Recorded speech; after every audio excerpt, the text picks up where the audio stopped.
listening to Radio Sputnik, telling the untold.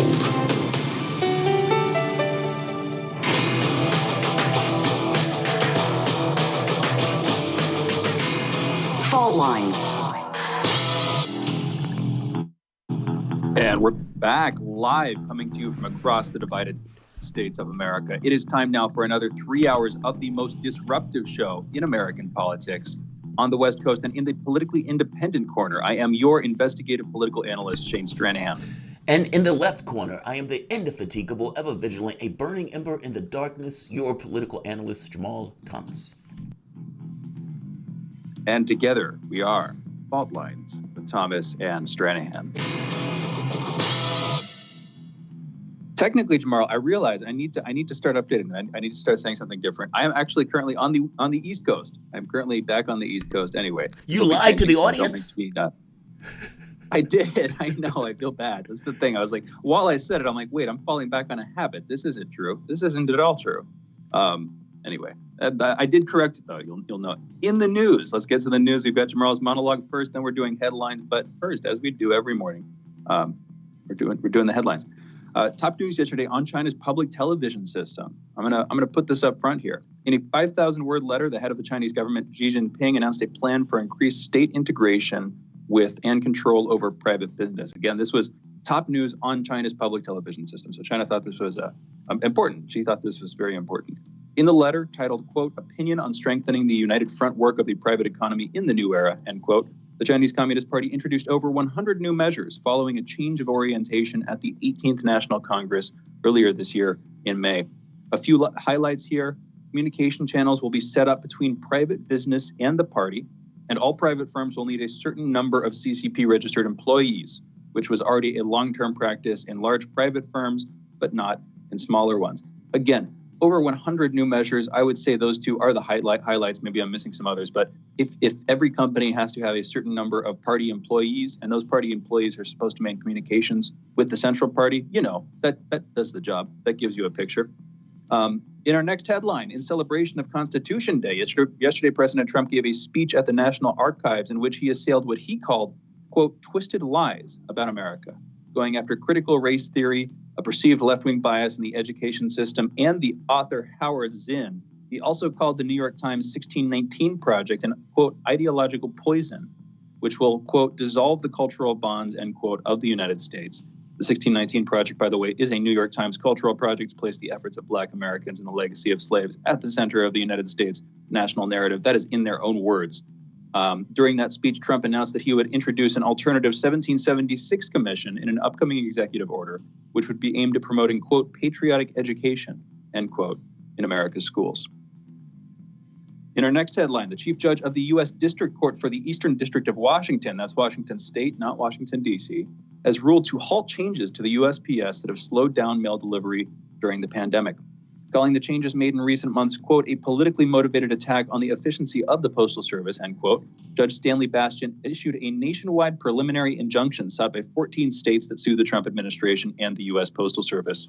In this injunction, Judge Bastian ordered the Postal Service to stop implementing the, quote, leave behind, end quote, policy, to treat all election mail as first-class mail rather than as slower-moving categories, to reinstall any mail processing machines needed to ensure the prompt handling of election mail, and to inform its employees about the requirements of this injunction, his injunction.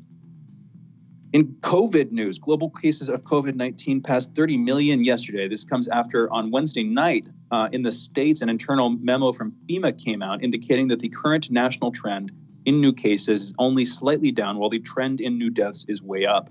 There were 261,204 new cases of COVID-19 confirmed in the United States during the period of September 9th through 15th. That's a 0.7% decrease from the previous week.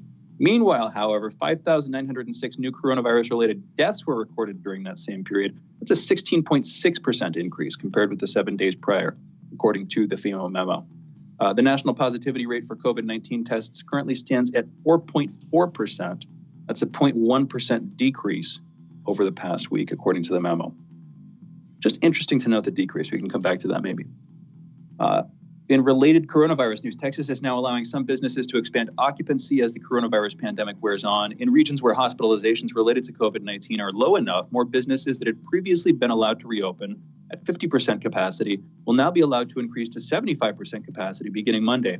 This includes nearly, I'll just quote here, all retail stores, all restaurants, all office buildings, all manufacturing, all museums and libraries, and all gyms. That's according to Governor Greg Abbott. Yesterday, the U.S. introduced new sanctions against Iran, specifically sanctioning 45 Iranian individuals and 2 organizations. On Wednesday, the U.S. Special Envoy for Iran, Elliot Abrams, said that the United States plans to impose sanctions on those who violate a UN arms embargo on Iran, also saying that, quote, UN sanctions on Iran will come back into place this weekend at 8 p.m. Eastern Time on Saturday, end quote. That's setting the U.S. up for a major clash with the UN Security Council. The UN has said that the U.S. lost the right to unilaterally impose sanctions after withdrawing from the deal. The U.S., meanwhile, has said that the JCPOA's Resolution 2231 still provides for that right, since in the State Department's opinion, Iran did not comply with that agreement. Internationally, members of the European Parliament voted yesterday to introduce new sanctions against Russia and the Belarusian President Alexander Lukashenko. Russian Foreign Ministry spokeswoman Maria Zakharova said that she hopes that the EU will stop preemptively asserting the Russian state's guilt in the alleged poisoning of Russian political opposition figure Alexei Navalny. She also slammed the European Union for preemptively asserting, she also slammed the European Union for planning to name a new sanctions regime against Russia after Alexei Navalny. You could think of this, Jamarl, you might be familiar with this. We have the Magnitsky Act in the U.S., and then there are like various pushes for like a global Magnitsky Act, for different national Magnitsky Acts. It seems like they're going for something like this. Like the EU, instead of naming it after Magnitsky, which if you look into it, there's some backstory there. Anybody who's looked into it knows they might not want to name it after Magnitsky because that story does not have legs in the long run. Bill Breder's story. Anyway, well, who knows about Navalny, though? Who knows if this story has legs? I kind of doubt it. But in any event, it seems like they're going to be using that same tack, sort of naming it after Navalny. At least that's what they're going for. We'll see how that actually pans out. In Bolivia, Bolivia's interim president, Janine Áñez, has said that she will not be running in Bolivia's upcoming election on October 18th. Brief headline here. The Bank of England is considering sub-zero interest rates for the first time in its 326-year history. Notable. That could be one of the lead headlines, too. You know what? And that's the news. I have one other one that I might throw in later, but for now, those are the headlines. You're listening to Fault Lines with Thomas and Stranahan. So, Jamarl, what's your priority for today? So my priority for today is I'm going to step away from overt politics and the kind of gamesmanship that takes place. And I want to talk about just basic, fundamental, bare bones politics that your government should be doing. And I know that sounds weird, but I'm making the distinction between this thing of the way parties function and fight one another over the most trivial things, whereas human beings and the things that they experience is somewhat different. And I want to point out how just small attributes or small things have big impacts, or could have big impacts if those small things were allowed to accomplish or take place. What am I talking about? So the Washington Post comes out with a story today, this morning or yesterday. And basically what they point out is the problems that the Postal Service was having trying to deal with like Amazon, trying to deal with the COVID-19 thing, and even trying to deal with Trump, because they understood to some degree they were in hostile territory with this administration. And for that matter, honestly, even with the previous administrations that were Democratic. After all, the bill that was signed that put the difficulty within the context of the post office in and of itself, the 75-year coverage thing, that was signed under a Democratic House and a Democratic Senate. Put in perspective, it is not just one party per se. It is they are in a hostile territory in and of itself because of the modus operandi that our government runs on.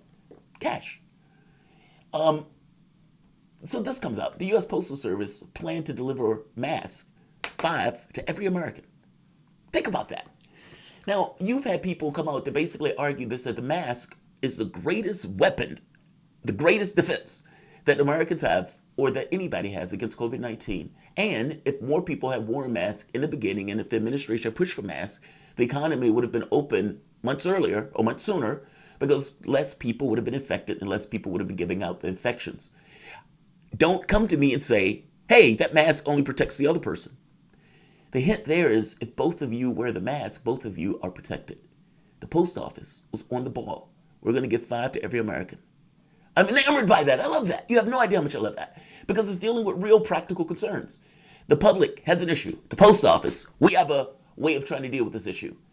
Whether they're philosophically set with that or not, they had this idea of doing it. It was not done because the administration believed that it would give out too much angst, that the public may be overly concerned that something was going on. Well, something was going on, and there are 200,000 dead Americans. And the fact of the matter is that number is supposed to be 300,000 by Christmas. Yes, this plan would have saved lives. And this is what your United States Postal Service, the Postal Service that is being assaulted right now, was trying to do for you as Americans. When we think about our politics, we often think about, and Shane often makes this point appropriately, that we think of these things almost where we're stuck in a time capsule. And the question becomes, are there other ways of organization to try to deal with your material concerns? Now, I would make the case that this is a conceptual thing, that the technology exists to get rid of poverty all over the world. The technology exists to ensure that each and every person has food. The technology exists to ensure that nobody's on the streets. We don't use technology for those ends. We use it for the ends of making profit. Part and parcel to the reason why I love this so much is because it's very straightforward, very basic. Let's just deliver and deal with people's needs. You know, we could do the same thing for food. Those places all across the United States, these food deserts, the United States government could employ engineers to go and create those systems where it would be an automated process of creating food. And in making that high quality, low cost, nutritious food, it can give it out either free or low cost. Food deserts eliminated. You don't believe that the federal government has the ability to do such a thing? It does. You don't believe it has the money to do such a thing? It does. You don't believe it has the technology? It does. I'm making the point that this bread and butter method that the Postal Service was going to use to save all of these lives could be employed all throughout the United States for all sorts of issues. Whether it's the food deserts, whether it's getting rid of people's energy bills, for example. I mean, at this point, we have the technology to ensure that we can have solar panels on pretty much everyone's house. No, you can't do it overnight. Yes, it can be a federal jobs program. Yes, it can be a program where you can use worker co-ops, or for that matter, make sure you're using American workers to do so. And you can ensure that those things are spread out far and wide to as many American households as possible, so those Americans no longer have to pay a bill and maybe even have power sent back into the energy grid because you are creating that much. It doesn't have to be these grand political gestures. Yes, Medicare for all is nice. Yes, an expansion of Social Security is nice. It would have been also nice to have 200,000 Americans potentially not dead, with the Postal Service taking the front lines of trying to ensure that those people stay alive. I'm just making the very basic point that from the standpoint of technology, from the standpoint of what we can do, there's a ton that we can do to ameliorate the worst edges of our system. And it doesn't even take that much extravagance in regards to costs. Some of this is just a twerk or tweak of imagination. Just like what the Postal Service was going to do. 650 million reusable mass covering. And this is the organization that we are allowing to die on the vine. This is the organization we're allowing to be attacked. This organization was trying to save your life. And unfortunately, the government, people who were more involved with the politics of it as opposed to the real world reality of it, did not want them to do so. And it's now overtly, outright, completely attacking this institution. This institution was trying to save your life. Pay more attention to the fact that they're trying to destroy it. You guys are listening to Fault Lines with Thomas and Stranahan. We'll be taking a break. We'll be back in a moment.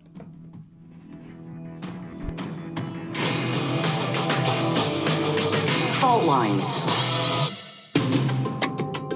Epidemics and pandemics could kill millions of people, and they actually did. Centuries ago, deadly outbreaks called the Black Death, the Plague of Justinian, and the Spanish flu ravaged countries, empires, and whole continents. Some of these diseases are still present around the globe. Others have become a thing of the past. Discover how these ancient and not so distant outbreaks from previous centuries differ from modern-day SARS, MERS, and coronavirus pandemics.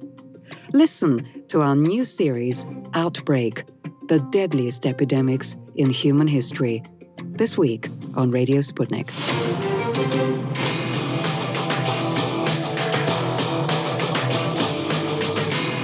Fault lines. And we're back.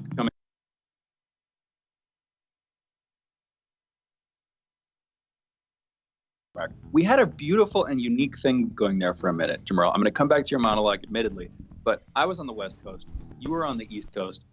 It felt representative or something, not necessarily of the East Coast, West Coast divide, but at least we sort of felt like we were enveloping the United States. Like there was this thing there. Now there's not a thing. We're both back in DC. Admittedly, the nation's capital, at least we're in the area. I don't know. That's cool, but it's not as cool. Anyway, we've got to figure out some way to improve that situation. Regardless, I'll throw this out. We are taking calls 202-521-1320, 202-521-1320.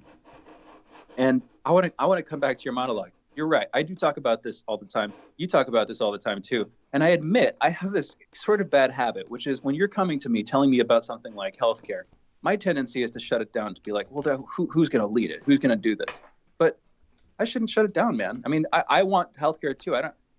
Sure, yeah, the government should play a role in that. It should probably play a big role. I guess what gets me caught up is almost feeling like preemptively defensive about whether or not we're going to get into an argument over socialism versus capitalism or whatever. If it were an entirely government-run program and it worked really well, that would be awesome. And if everybody had really cheap healthcare and everybody were living really long lives, that'd be great. And I could see that happening. I think we just need the leaders to make it happen. Is that too optimistic? What's your take, Jamarl? No, I don't think that's too optimistic. I think maybe, okay, that's fair. I think the thing is, when I have these arguments, I don't come at these arguments, believe it or not, from capitalism or socialism. I just come from it from this perspective of it should be done. I don't care what you call it. I mean, keep in mind, in my opinion, none of it's real. None of this stuff is real. People have these kind of ideological beliefs, and they run with it. And I often say ideology is a poor substitute for reality. Because reality does not care one iota about your ideological beliefs. My only thing is, if the public is saying, this is what we want, and we're in a political structure, which we are, I mean, even if it's conceptual, it's still a political structure conceptually, then my thought is, do it. What's the hedge? That's kind of my point, right? People tend to take this to a level of we're a capitalistic system X. And I may make arguments in those framings because that's where we are. But I got to be honest, I don't believe any of this stuff is real. And to me, if the public says we want healthcare and you have the technological acumen to do it, that's real. You have the capability and your resources, that's real, then you do it. And instead, we have a conceptual blockage of saying, hey, man, that sounds socialistic. And it's like, I don't care what you call it. I just care that it's done.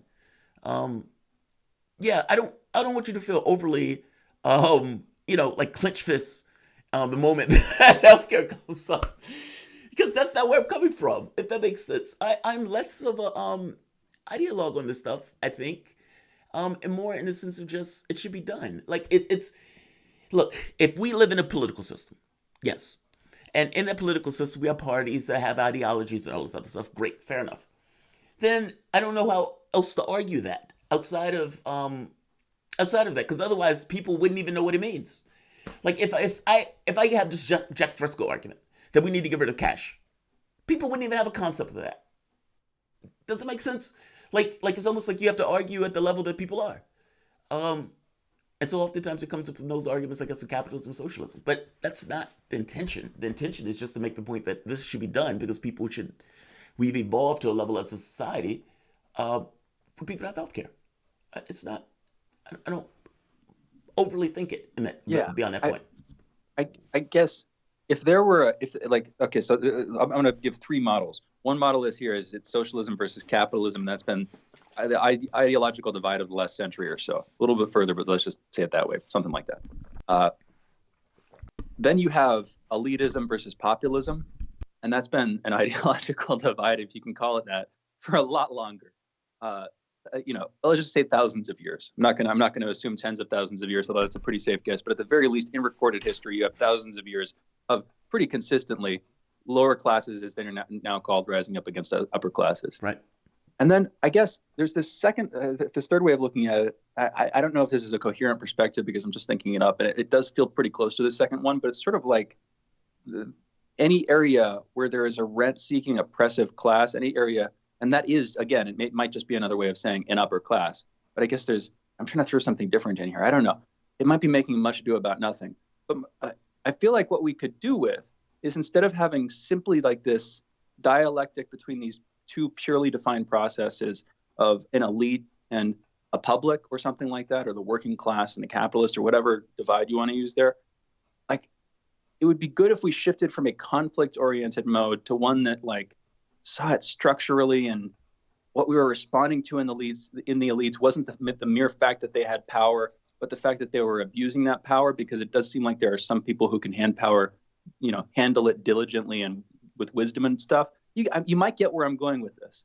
Like, part of what might come with an outright rejection of elitism, which in my opinion is justified, but what might come with that is just rejecting power totally, like attempting to completely tear down the state. This is where the anarchists go. This is, as far as I can tell, where Marx himself originally went, where he was calling, along with like Lenin later, for the complete dismantling of the state. Yeah, but that was supposed to be natural. I think you would agree that's probably not the final step. Like the state, I don't know. What's your take on that one, Jamarl? I mean, I understand their argument basically was that once the class contradictions went down, basically the need for the state would evaporate.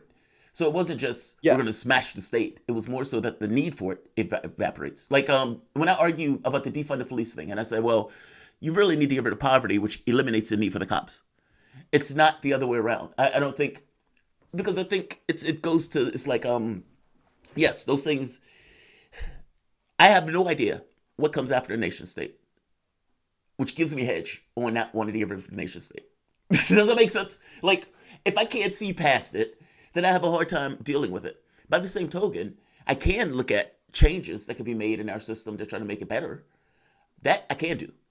And I don't even think that's incrementalism, especially from the context of what we consider to be incrementalism. I mean, if we say, for example, everybody that works should have agency and control over their workspace. And so this goes into the whole worker co-ops or public co-ops and those type of things. Well, a capitalist may look at that and say, whoa, I don't like that because you're trying to edge me out. Just like a king or queen may look at it and say, you're trying to edge me out. I care less about the edge out. I care more about what is a better scenario for the overwhelming majority of the people in our system, in our world. And I'm sorry, it seems to be a better scenario to me for people to have more agency and more decision-making in their jobs. Meaning, worker co-ops, where you have workers themselves running and owning the businesses. Now, this, to me, and this is kind of a Richard Wolff thing, I think I've asked him about this once before, doesn't this mean that you have little private democracies battling other democracies, which basically is still in a capitalistic system? I think his answer was one move at a time. Do I think that's better in many respects? Yes. Do I think our jobs get shipped overseas because of that? No. I don't think any group of employees would agreeably ship their own jobs overseas. I do believe a group of small... Go for it. No, go ahead. Thank you. No, it's just one quick thing there, because this is interesting to me. You were talking about if you had like local, smaller sub-organizations, what I would call local government or something like that, or localism as a political term to describe that end of that spectrum. If you had that, you said that would be more capitalism because you basically have competition. Do you see competition and capitalism as in some way intrinsically linked at the core? Do you see them as identical? How do you have? Why do you say that? Because how do you have capitalism without competition? It's in its bones. Like the very act. Competition without capitalism? That's my point, Shane. I don't think you can. I don't think it's in the bricks. It's not of like for example, if I'm going to a store and I'm buying something from that store, well, right off the bat, let's say you have, I don't know, 5 lollipops. Let's say I want all 5. But let's say another guy he wants 3. Well, how do you make that work? Well, ideally in a capitalistic system, the price of the lollipops will go up. Inflation, basically. And at some point, one of us, in our buying power, is not going to be able to compete with the other in getting those lollipops. That's good for resources. That's with wages. I mean, think of the contradiction between a worker versus the employer. As a worker, I want as much as I can for my work. The employer wants to pay me as less as possible because that allows him to maximize his profit. I mean, the contradiction is just built into the bricks of it. The catch becomes the government is supposed to be the mediator in this and to try to make some level of fairness between the two systems or between the groups so they won't necessarily just kill each other. So yeah, I think it's into the bricks. I agree with you that I would want a more cooperative world, but I don't know how you get it under our current model. I guess I would want both of those things. This is the thing, and I don't like if socialism is collaboration and capitalism is competition, and if evolution is some like inherent unity of both competition and collaboration. And I'm going to take it to that term. I'm going to bring it to evolution. I'm bringing it into the deep down biological sort of substrate within which all of what we're doing is possible. It seems like within evolution, you have obviously like tooth and nail competition. Yeah. But I'm forgetting the Hobbesian phrase, but you know. But you also have people basically going after each other mercilessly. Yeah. But you also have cooperation. I mean, think of your body for the moment. You do. That's the thing. Your liver never turns around and tells your heart, "Yeah, man, I'm more important than you because of X or Y." Like that stuff has to come together in some kind of coalition to even be created. You do. No, and if it does, that's called autoimmune disease, and often people will die fairly shortly after that, or at least they'll have to they have to get a lot of care. And my point is, yeah, there are areas in which you're expecting competition, and there are areas in which you're expecting collaboration. When that collaboration fades out, you get competition that destroys the system. I think the problem here becomes if there's only collaboration and no competition, then what you have is a monolithic system. And as far as I can tell, like those usually fail over time. And even if they don't, I'm worried about humanity inside of that, because humanity seems to exist within this conflict between competition and collaboration. Like, I mean, even individuation, the process by which people, create themselves, there's some element of competition there. There's some element of uniqueness. There's some element of differentiation. You're competing with other people, sure. But isn't like culture and all of human society built on both of those? And in that sense, isn't there a room for, I guess this is where I'm going. It's weird because, I don't know, man. You see where I'm going with this? Well, reality doesn't give you any, no, understand. Reality doesn't give you any easy way outs. That's the answer. I mean, I know what you're looking for. You're looking for a nice way of trying to kind of meld these things together. And I don't think there is. Well, but your ideology, I mean, as far as I can tell, you just said I might be misreading you. I guess I'm responding to this idea. You were saying that we should end capitalism. We should end that competition. It would be better if we were all collaborating. I see what you mean. I'm saying that's an ideology. That itself is an easy solution to the problem. There is no easy solution to the problem. Yeah. That's an ideological solution to the problem. What we need is both. We need both capitalism and socialism in some sense. But really what we need to do is subvert that paradigm. We need to sublate them, to use, I think, what's a Hegelian term. We need to bring them together, unify them, and in the process create some new system that we can analyze or speak in terms of whatever. That's my take. What's yours? No, that's my take too.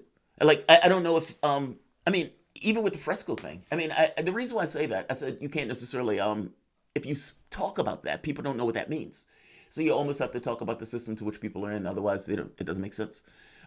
Look, it needs to be something else. I just don't know what that something else is.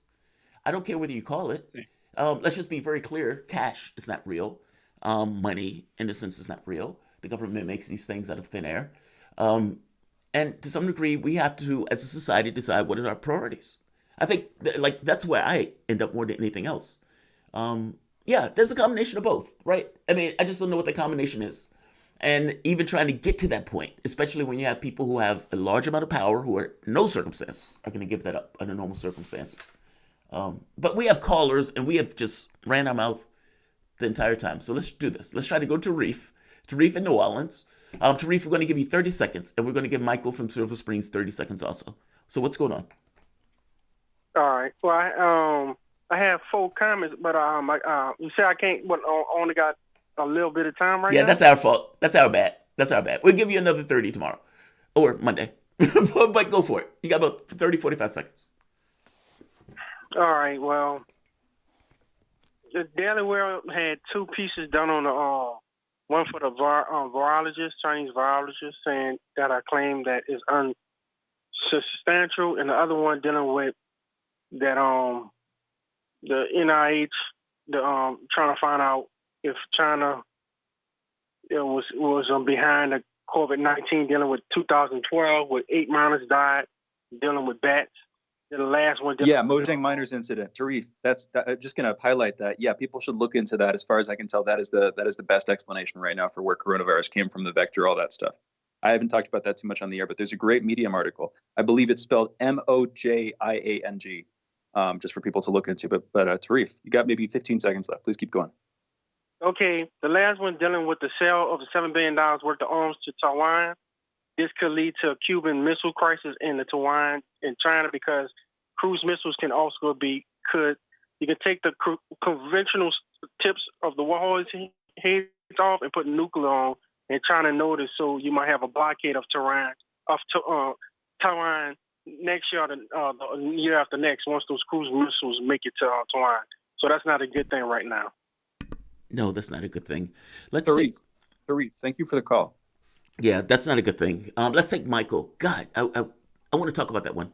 But let's take Michael in the next break. So you guys are listening to Fault Lines with Thomas and Stranahan. We will be back in a moment.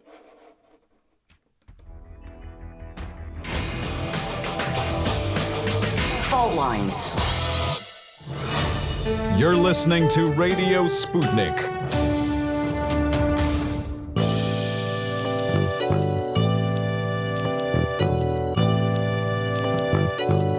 What's the most important hour of the day? It's the Critical Hour with Dr. Wilmer Leon. On this show, we don't just deliver the latest headlines, we divide the real from the fake. Tune in to hear from some of the most brilliant political minds of today, get in-depth news and analysis that goes beyond the surface and dig straight into the details. Set your clock to the Critical Hour for a news perspective unlike any of those other guys. Tune in to the Critical Hour with Dr. Wilmer Leon, weekdays 6 to 7 p.m. Eastern, and catch us on Facebook Live. You're listening to Radio Sputnik.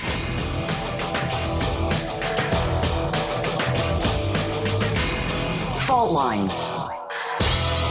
Welcome back to Fault Lines. My name is Jamarl Thomas. I am here with my co-host, Shane Stranahan.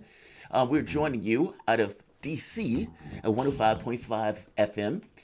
If you're in the area, you can always tune in to listen to us. Also, we're taking calls coming up at the 8 o'clock hour. That is 202-521-1320. That is 202-521-1320.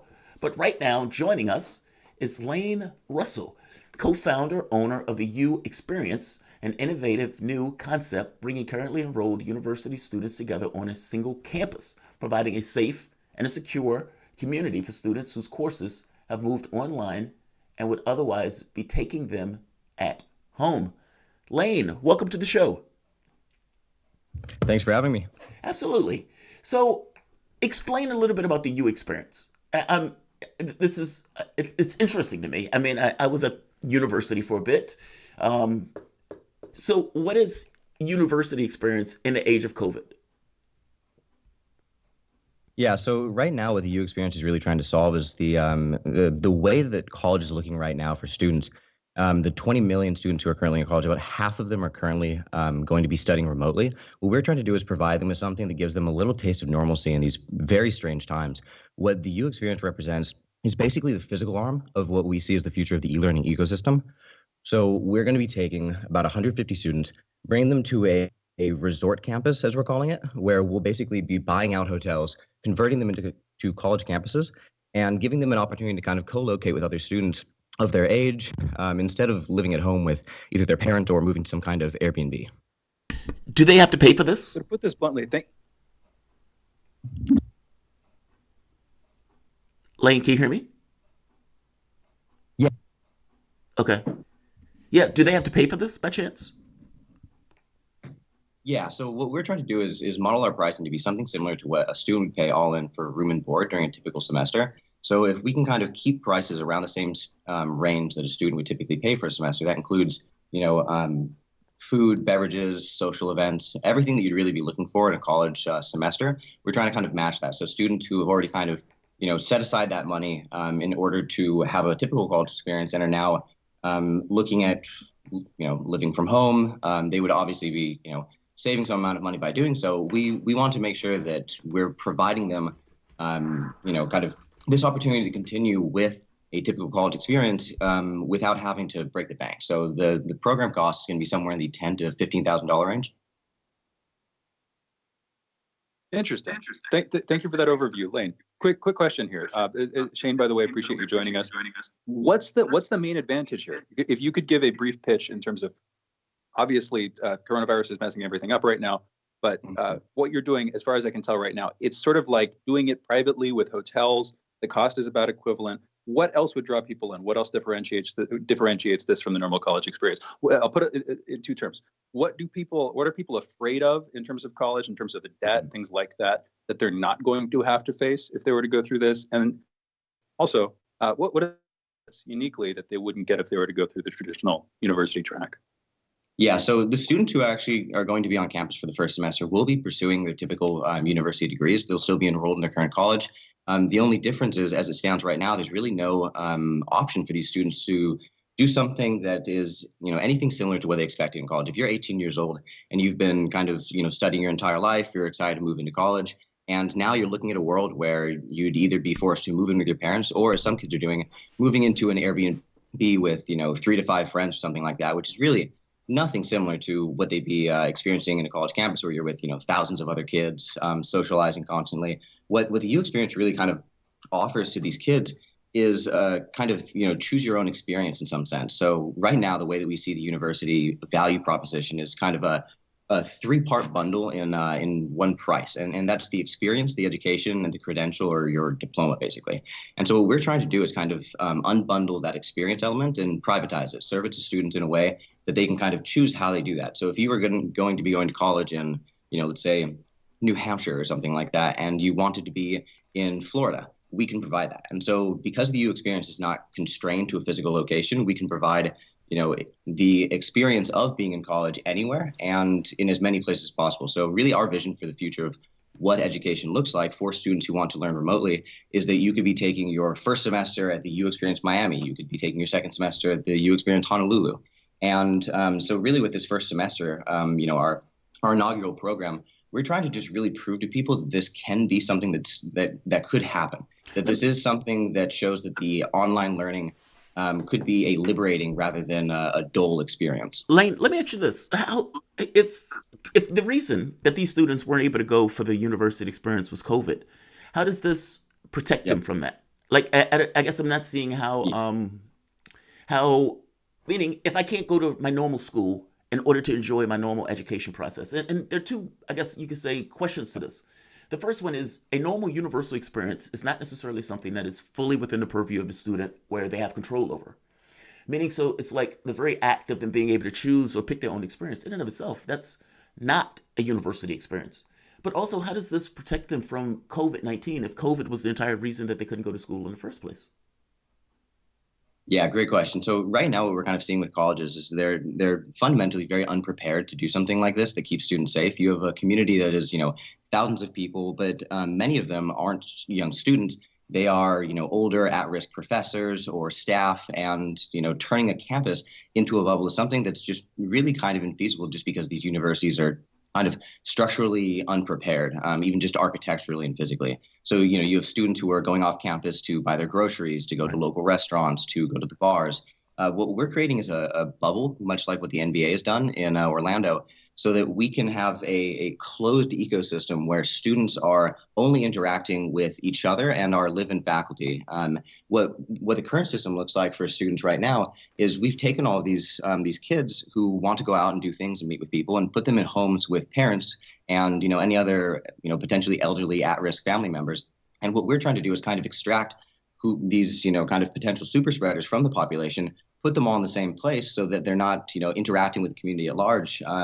And giving them a way to, kind of live out a social experience that I think students, especially, like young people in the 18 to 22-year-old age range, really kind of need to fully develop socially. So in order to make sure that the bubble is safe, our number one priority is, of course, containment, making sure that there is no in and outflow that would allow a COVID outbreak to occur. But in order to catch it, if there is anything, we also have partnerships with a couple of testing companies doing both the antigen and antibody tests to make sure that any students coming onto campus have already been tested. And once they are on campus, we continue to do kind of recurrent testing to make sure that if there is any kind of exposure, we catch it quickly. Interesting. Okay. I could see that part, especially being valuable, pretty much necessary, because like you're saying, if you're creating a bubble, you want to make sure that the inside of that bubble remains uninfected, Exactly. so to speak, specifically in this case. That makes perfect sense. There's something about this is really interesting to me. I've heard great criticisms over the years. I never went to college, pretty much ideological reasons. Also just bypassed largely the school system, graduated from high school when I was 14, 15 years old, got an equivalency. Anyway, that's my sort of weird biased background. Having said that, I kind of, have loved the idea of college, specifically the educational aspects of this. One of the reasons I've been critical of it, though, is that, like you're saying, it's a package deal, and you're paying for the entire package. You're paying for the education, which you could arguably get for free online if you were diligent enough. You're also paying for the experience. Exactly. You're probably paying for the dorm. You're paying for all these different things. For somebody who is doing this, from your perspective, you've invested yourself in this. I'm curious about your take on that. What do you think about the compartmentalization? Actually, the exact opposite about the weird sort of unity of the different aspects of what it means to go to college, the price tag that gets attached to that package. What's your take on that, Lane? Well, I think you hit the nail right on the head, right? So what we really see kind of our long-term visions being is finding a way to push people towards greater development of, online learning. Like you said, the college experience is something that's somewhat strange in a lot of ways, very outdated. You don't need to go to a typical university in order to get a very good education, especially in quantitative fields like math and computer science. And so for students who are looking for some kind of alternative route, but don't want to give up on, that opportunity to meet people from across the country, we're really trying to, provide something for them. Our vision for the future of education is that, these students don't have to, take out $250,000 worth of loans just to have an opportunity to be around a bunch of other students. If you're looking to be around other students, you can get that separately. And that's what we're really trying to provide. So for people who are trying to, do something alternative, like what you described, it would be, that's kind of exactly the case that we're looking for down the road. Obviously, for the first semester, the way that this really is able to be done effectively is to work with students who are in the university system, but that doesn't mean that we're limiting our student class just to them. We're going to be trying to find people who are taking alternative, educational routes like, computer science schools, people who are studying on Coursera and just want an opportunity to be around other students instead of taking them out of their mom's basement. I understand that, but kids go to school for school. I mean, there may be an aspect of kids going to, but for social stuff, don't misunderstand me. But they're going there for their education, and they're going there to get the degree because the degree is the thing that allowed them to have what they consider to be a future. But your process is the same. I mean, basically, whether you're talking about going to, let's say, Boston, Massachusetts, because you want to go to whatever school is there, you're basically giving them the opportunity to basically go anywhere. And but they still have that same, here's the diploma, this is what you need to get in order to get your education to move forward, et cetera. Meaning the process is pretty much the same, with the exception of the kid being able to choose where they go. Am I wrong on that? Yeah, I mean, we really see that as kind of the first step, right? So like the second that students realize they don't need to get the experience from that college, we can kind of start trying to find ways to put downward pressure on the overall price of an education. So we really see the mission that we're taking on as kind of taking on big education. We think that people don't really realize that the educational system itself is really a behemoth, and it's something that kind of takes advantage of a lot of students. Right now there are $1.5 trillion of outstanding student debt, and we're trying to kind of find a solution that doesn't require, like any immediate massive overhaul, because that would be such a massive coordination task. We see this as kind of a chink in the armor, like the COVID problem has kind of exposed all these massive fault lines in the higher educational system.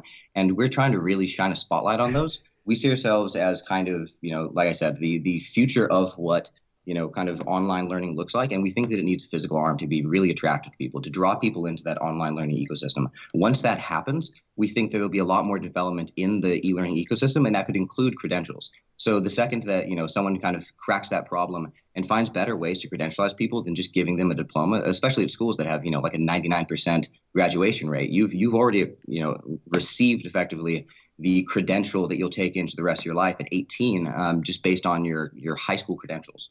Just so I'm clear, though, you're pushing back against the behemoth of education. That's what you're saying.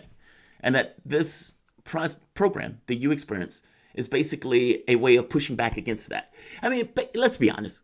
I don't see anything wrong with this. I think this is great. And for some people, someone who wants to travel the world or something like that, more power to you. So fair enough. But this is just a company taking advantage of the COVID-19 thing in regards to education, where you guys found a way into the market of trying to do education. I'm not, don't misunderstand me. I'm not undermining that. Go ahead, Shane. How about this? We're going into a break. Let's give our guest time. Lane, we can come back to it. This is not intentionally a good cop, bad cop scenario. I'm more amenable to it, interestingly enough, because I'm coming from sort of anti-college background. Anyway, we're going to come back into it. We're going to go into a break right now. We'll be back in a minute with Lane Russell, co-founder and owner of the U Experience. You're right back. You're listening to Fault Lines with Jamarl Thomas and Shane Stranahan. Fault Lines. Shooting from the lip. We're taking no prisoners here. Real opinions for real people. So where we bring you people with controversial views, and instead of trying to cash them out, we actually let them expand on their views. What's going on in British politics, European politics, and indeed in world politics as well. And wherever you are, whether you're a UKIP supporter, a Tory or Labour, everything is in turmoil. John Gaunt. Shooting from the lip.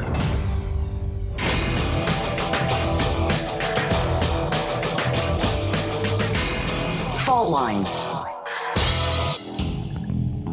And we're back. You're listening to Fault Lines with Jamarl Thomas and Shane Stranahan and Lane Russell, co-founder and owner of the U Experience. By the way, you can follow him and check him out on Twitter at, this is going to be a little bit interesting, but let's do it, LNRSSLL. Again, LNRSS. Yeah, Lane Russell with no vowels. Exactly. Okay, there we go. Lane Russell with no vowels. There we go. I see it now. Thank you. It's actually, and I can pronounce it. And now that I know how to pronounce it, it rolls off the tongue wonderfully. You can also check out the website, theuexperience.com. Again, the letter U, experience, theuexperience.com. Lane, thank you again for being with us. I want to give you a chance to respond to what Jamarl was saying there. I'm not going to interject my own thing. He was pushing back. What's your take on that, Lane? Yeah, I mean, so these are a lot of the talking points that, we think we're going to be kind of hit with by, kind of big education once the COVID problems kind of passed. We certainly don't see ourselves as a COVID company. We see ourselves as something that is, kind of clearing the way for a better system, really. Like we see that kind of three-part value proposition of college, that education, credential, and experience as something that can and should be unbundled. And by privatizing the experience, we prevent colleges from being able to continue holding it hostage in order to crank up the prices of the education. And so right now, for example, places like Harvard, places like MIT do offer a lot of their coursework online and for free because it's easy to do for free. Like right now, if, Harvard is offering its classes to, 30 students in the classroom, we ask, why can't everyone have access to that? And the answer is it would be exactly free to do so. And so the education piece itself has become so inexpensive through the advent of online learning that, students can get something, like you said, for free.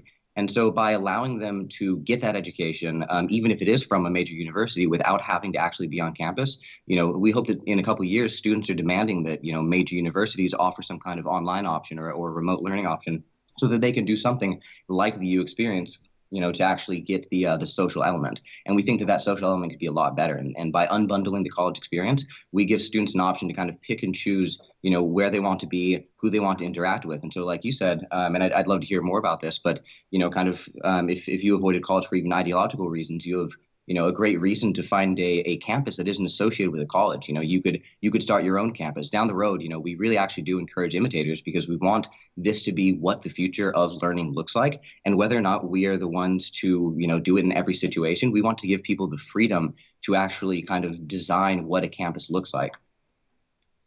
Here's an idea, Lane. I think what you need to do, I think this will help you make more money, is you start a reality show too.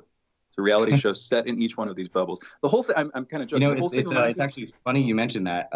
We have, for the fall semester, we're really excited to go in and kind of do this right off the bat. The first big full semester that was going to be remote, we thought would be a great way to kind of showcase our program. After running into a couple of issues with the hotel, specifically on the insurance side, they told us they were going to need a little bit more time for the fall semester. So given that we, had a chance to kind of take a breath, look at the program, we'd actually been reached out to a lot of producers in Hollywood about doing exactly what you're talking about. So we actually just this week, and we'll be announcing this publicly on our website very shortly, have accepted and actually signed with a representative at UTA and are now in a full agreement with a production company to turn this into almost exactly that, a TV show that'll document what we're doing. We think that, in the current situation, we've been writing to people with our blog and we've been speaking to them on the news. And we think that the best way to actually broadcast what this is to show them. And so putting on an exhibition for the first semester, we think is the best way to show people that this can and should happen. And so we actually will be starting filming this spring for the first semester. You had to get permission of the students that were there, right, to do that? Absolutely. Yep. So we've already spoken with the students who we've accepted. And they're actually not only, kind of happy to defer to the spring semester, they're thrilled about the idea. Students these days, they're all over social media. Everyone's got an Instagram. People are trying to develop personal brands. And we're trying to give, students like that an opportunity to make their personal brand something that, showcases just how fun it can be on a college campus. I apologize for interrupting, but you're trying to give them the ability to do that. I mean, I got to be honest. It comes across as if you guys are just trying to maximize your profit. And at this case, you have students who are willing participants of this because, but this is not you giving them the opportunity to do this. This is you guys finding a way of getting additional profit off of kids trying to get an education, right?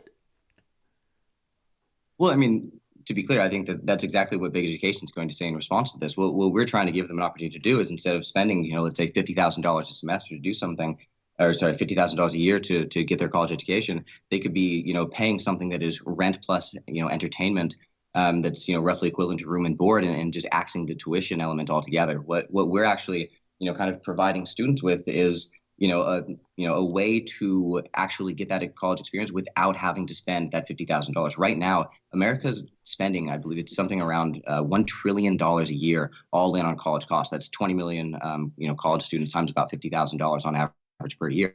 So the real big profit is going directly to these, universities. They're, basically able to charge whatever a bank is willing to lend to an 18-year-old right now. And as that kind of increases, colleges will continue to crank up their prices to whatever people are willing to pay. As you said earlier, it is kind of that rubber stamp that gets you into, the workplace. It's the thing that people look at to say that this person is, acceptable to be at my company. But right now, Tesla, Google, and I believe the United States federal government has actually axed the college requirement for students. And so we see that as kind of an inroad for people who are looking for alternative paths and don't want to spend all that money. Lane, it's not that part. Lane, I get that part. I mean, totally, 1,000%. I understand a person or a company trying to make inroads in the college system. I don't know what you mean when you say you're trying to privatize the experience.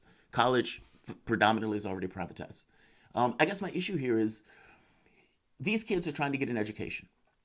They want to be able to get an education, however that is. And that's what I'm saying. I see nothing wrong with this program, this notion of breaking this stuff up and saying, all right, let the kids have the ability to go from this place to that place. If they want to do school in Honolulu, have at it. I guess my issue here is it's presented as if this is for them. It's not for them.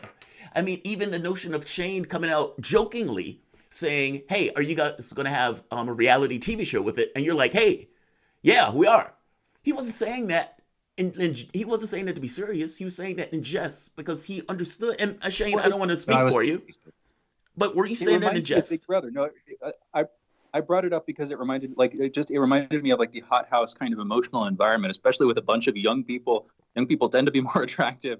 It's the kind of thing where like it sets you up for a media sort of spectacle like that, like college. That's the thing for a lot of people who've been through college. I haven't, but I hear about it. Crazy stories, stuff happens. It breeds that media. Part of what you're coming into, Lane, is a longer conversation we've just been having over the course of at least 20 minutes, but arguably dozens of shows about this debate between capitalism and socialism and different ways of solving problems. We look at things institutionally. That's part of why I want to get to this for a second.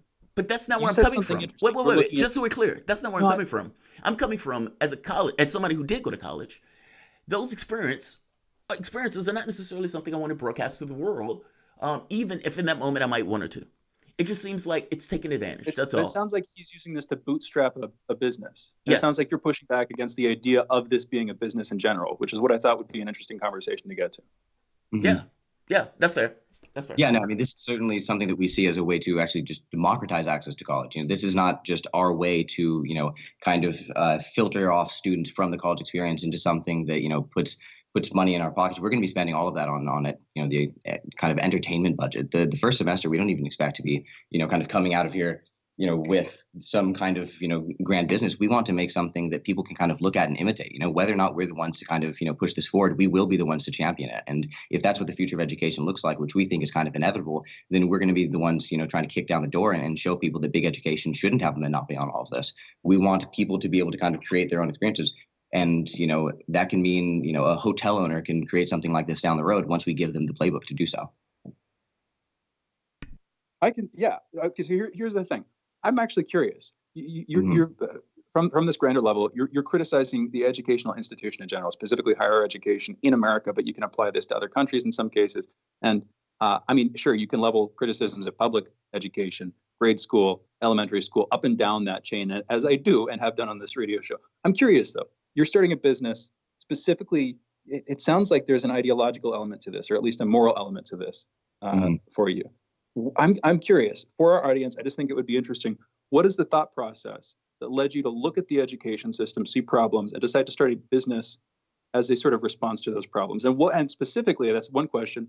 Second question, follow-up, how would you address people who are worried about that, monetizing things that shouldn't be monetized, bringing things into the realm of profit, things that shouldn't be brought into the realm of profit? Admittedly, we're still there.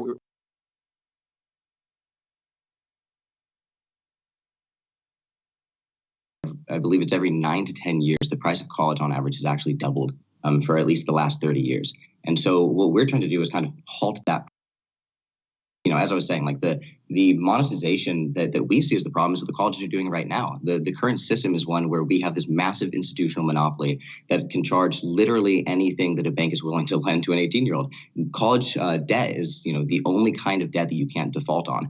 It is with you for your entire life. You talk to, you know, any random 30-year-old, and many of them are sitting still with $50,000 worth of debt, and they've already paid more than the price of college altogether. They're just running through interest. You know, we're trying to give people a way to kind of, you know, obviate that process. And in doing so, you know, we still provide something, you know, fun and, you know, we are monetizing a program, but that monetization is really just, you know, what students are paying for effectively rent and entertainment and an opportunity to kind of socialize. You know, we are kind of a coordination company. We're bringing people together. If students wanted to get together with, you know, 150 other students, they'd have a very, very hard time doing that, especially if they, by definition, don't know those people before the program. So what we're doing is coordinating something and kind of putting something together that takes, you know, that task of, you know, like whatever you might be spending at a bar on the weekend, for example, you're putting that into a program that is providing all the entertainment, all the socializing, and your rent, giving you access to, you know, a pool, somewhere sunny to take your classes. I do like that part. So here's just briefly, Jamarl, I want to give you a chance to respond. So I'm going to pass it over to you instead of Lane this time. It's interesting to me because I can see the criticisms. I can see the criticisms that people apply to this kind of thing, comparing it to Uber, Lyft, that kind of thing. At the same time, though, what you have right now is a monolithic, extremely expensive, extremely profitable education system that's part government run, part private enterprise. It's like the worst of both worlds. And so whether the reform is a comprehensive top-down governmental reform or whether the reform is a capitalistic bottom-up, making the system more efficient, I frankly don't care. This is my pragmatism. What's your take, Jamarl? I guess I'm not looking at it in those terms. I accept for the moment that schools are monolithic. I accept that online education has been one of the things that has been undermining that monolithicness, if you want to call it that. So fair enough, 1,000%. I even accept that, you know, some other institutions may try to get in on it for obvious reasons. I mean, look, I may be giving you somewhat of a hard time, Lane, but the truth of the matter is I understand where you're coming from. If you want to get an education and you want to get the experience of being in a college and in school and everything else, how do you do that if you're not going to that college and school, especially if you're getting the online portion of that? Meaning, if I can get the online portion, why can't I also get the other experience associated with camaraderie? So I understand that. Fair enough. And I even understand where you're coming from the standpoint of making that point and trying to say, hey, here's another way that we can do schooling. Here's another way we can do education. So I don't want to undermine that at all. That is absolutely and entirely fair. I'm curious, where are some of the locations that you guys are now currently? Or is the locations is kind of one of those things where it just expands out the more people that get involved in it? Yeah, exactly. So for the first semester, you know, we're looking at places like Florida that have a precedent because of the MBA bubble, but really, you know, because we aren't geographically constrained, we want to be offering this in subsequent semesters in really as many places as we can. Right now, the way that we actually ended up implementing this was we saw kind of two problems. We saw this student problem and kind of the lack of the opportunity to get that college experience, but we also saw an issue in the hospitality industry as tourism has kind of been dying. Over the course of COVID, we see that hotels are kind of facing, you know, like half of the occupancy they usually have. You know, if you're usually operating at like 60%, most hotels right now are at like 20 or 30. They're in a really hard space, and a lot of those places are going to have a very hard time economically, even for the next 18 months. And so what we saw was a solution that kind of, you know, works on both sides. We work with the hospitality industry to buy out these hotels for, you know, kind of long-term leases, And in return, we kind of fill them with students. So we guarantee occupancy from the side of the hotel, help them kind of keep their business intact.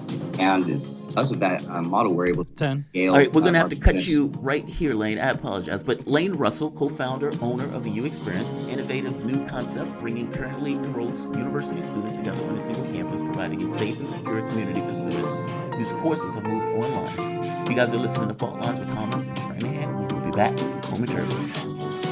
You're listening to Radio Sputnik. Telling the untold.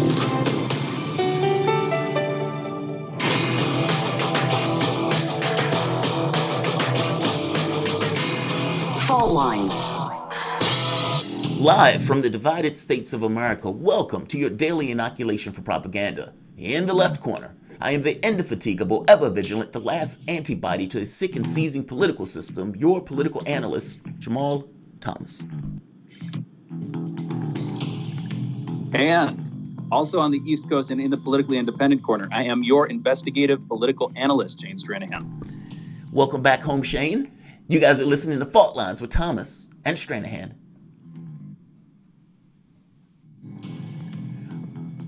All right, so let's get to the headlines. You guys are listening to Fault Lines with Thomas and Stranahan. There we are. So let's get to the headlines. In the news, top news yesterday on China's public television system. In a 5,000-word letter, head of the Chinese government, Xi Jinping, announced a plan for increasing state integration with and control over private business. In the letter, titled Opinion on Strengthening the United Front Work of the Private Economy in the New Era, the Chinese Communist Party introduced over 100 new measures following a change in orientation at the 18th National Congress earlier this year in May. A few highlights. Communication channels will be set up between private business and party, and all private firms will need a certain number of CCP registered employees, which was already a long-term practice in large private firms, but not in smaller ones. Very interesting. In a celebration of Constitution Day yesterday, President Donald Trump gave a speech at the National Archives in which he assailed what he called, quote-unquote, twisted lies about America, going after critical race theory, a perceived left-wing bias in the education system, and the author Howard Zinn. Howard Zinn, whatever Donald Trump, who lies as easily as he breathes, Howard Zinn is phenomenal, and he is somebody who you should definitely listen to, whether you agree with him or not. He's phenomenal. He's fascinating. He's also called the New York Times 1619 Project an ideological poison, which will dissolve the cultural bonds of the United States. The 1619 Project is the New York Times cultural project to place the efforts of Black Americans and the legacy of slavery at the center of the United States national narrative. During the speech, President Donald Trump announced that he would introduce an alternative 1776 commission and an upcoming executive order which will be aimed at promoting patriotic education in American schools. The Chief Justice of the United States District Court for the Eastern District of Washington, the Washington State, not Washington, D.C., has ruled to halt changes to the United States Postal Service that have slowed down mail delivery during the pandemic, calling the changes made in recent months a politically motivated attack on the efficacy of the Postal Service. Judge Stanley Bastian issued a nationwide preliminary injunction sought by 14 states, sued the Trump administration and the U.S. Postal Service. In this injunction, Judge Bastian ordered that the Postal Service to stop implementing the quote-unquote leave behind policy to treat all election mail as first-class mail rather than slower-moving categories, to reinstall any mail processing machines needed to ensure prompt handling of election mail, and to inform its employees about the requirements of his injunction. Phenomenal. Global cases of COVID-19 passed 30 million yesterday. In the States, an internal memo from FEMA indicates that the current national trend in new cases is only slightly down, while the trend in new deaths is way up. There were 261,204 new cases of COVID-19 confirmed in the United States during the period between September 9th through 15th, a 0.7% decrease from the previous week. Meanwhile, 5,906 COVID-related deaths were recorded during the same period, a 16.6% increase compared with the 7-day prior, according to FEMA's memo. The national positivity rate for COVID tests currently stands at 4.4%, a 0.1% decrease over the past week, according to the memo. Texas is now allowing some businesses to expand occupancy as the COVID pandemic wears on. In regions where hospitalizations related to COVID-19 are low enough, more businesses that had previously been allowed to reopen at 50% capacity will now be allowed to increase to 75% capacity beginning Monday, including all retail stores, all restaurants, all office buildings, all manufacturing, and all museums and libraries and gyms, according to Governor Greg Abbott. And last two, the United States introduced new sanctions against Iran, sanctioning 45 Iranian individuals and 2 organizations. On Wednesday, the United States Special Envoy for Iran, Elliot Abrams, that's horrendous, said that the United States plans to impose sanctions on those who violate a UN arms embargo on Iran, also saying that the UN sanctions on Iran will come back in place this weekend at 8 p.m. Eastern on Saturday, setting up the United States for a major clash with the UN Security Council. The United Nations has said that the U.S. lost the right to unilaterally impose sanctions after withdrawing from the deal, the JCPOA, and that the United States and that the JCPOA still provides the right, since the State Department's opinion on Iran did not comply with that agreement. Basically, the United States pulled out of the JCPOA, so you can't turn around and unilaterally impose sanctions. Members of the European Parliament voted yesterday to introduce new sanctions against Russia and Belarusian President Alexander Lukashenko. Russian Foreign Ministry spokeswoman Maria Zakharova said that she hopes that the EU will stop preemptively asserting that the Russians state guilt in alleging poisoning of Russian political opposition figure Alexei Navalny. She also slammed the European Union for planning to name a new sanction regime against Russia after Alexei. Bolivia's interim president, Janine Arnes, has said that she will not be running in Bolivia's upcoming election on October 18th. She is massively unpopular. That's why she's not going to run. The Bank of England is considering sub-zero interest rates for the first time in its 326-year history. That's where we are, apparently. You guys are all caught up. That is the news. You're listening to Fault Lines with Thomas and Stranahan. You know, the interesting story here that the sanctions thing, there are few. One has to do with Texas opening up their areas. And this goes to this notion of Joe Biden and his campaign, basically a invisible campaign. If these stores and these places are opening up, why hasn't Joe Biden's campaign also taken advantage and also gone out? That's one point. The other point to this that I kind of want to point to also has to do with the JCPOA in the United States preemptively or bringing in sanctions for something that it pulled out of. This was always mind-blowing to me. We get into a deal with Iran. We have multiple other nations associated with that deal, including many of which are part of the European Union and, of course, Russia and China. Trump gets in office without Iran doing anything wrong in this deal. He pulls out and extricates himself from the deal. Upon extricating himself from the deal, Iran stays with it for like a year. And they basically do elegant politics, trying to skirt this thing of dancing between the raindrops of saying, look, we are staying with this deal, even if the United States is not. And we're going to look at them as just being out of alignment with the deal, in which case they started upping their own elements beyond the deal. Meaning they started to get, for example, it's getting away from me. But basically the nuclear, the refining the nuclear process. Right, it's refining the nuclear process. In refining that, they basically make the point to saying, look, the United States pulled out of this. And because the United States pulled out of this, we should not necessarily be held to all of the standards of this deal. Europe shook their fists at Iran, missing the fact that the United States pulled out of this. And so now the U.S. wants to implement sanctions. And the UN Security Council is like, well, wait a minute. How are you implementing sanctions? What's the legitimate reason? This is going to be interesting. I mean, am I wrong, Shane? Usually the UN, like the European Union, does not pick a fight like this or does not get involved into a fight like this. And in this case, it seems like this is where this has been this has been coming to a head for a while, I suppose. For all intents and purposes, the European Union should have backed Iran in this because Iran wasn't the one that destroyed the deal.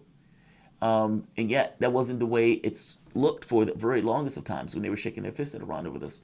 But in this very specific case, I groan at Elliot Abrams being in charge of anything. Elliot Abrams is a war criminal that probably should be in a prison at this point. But what do you think about this? I mean, do you think that they are going to actually push back on U.S. provocation here?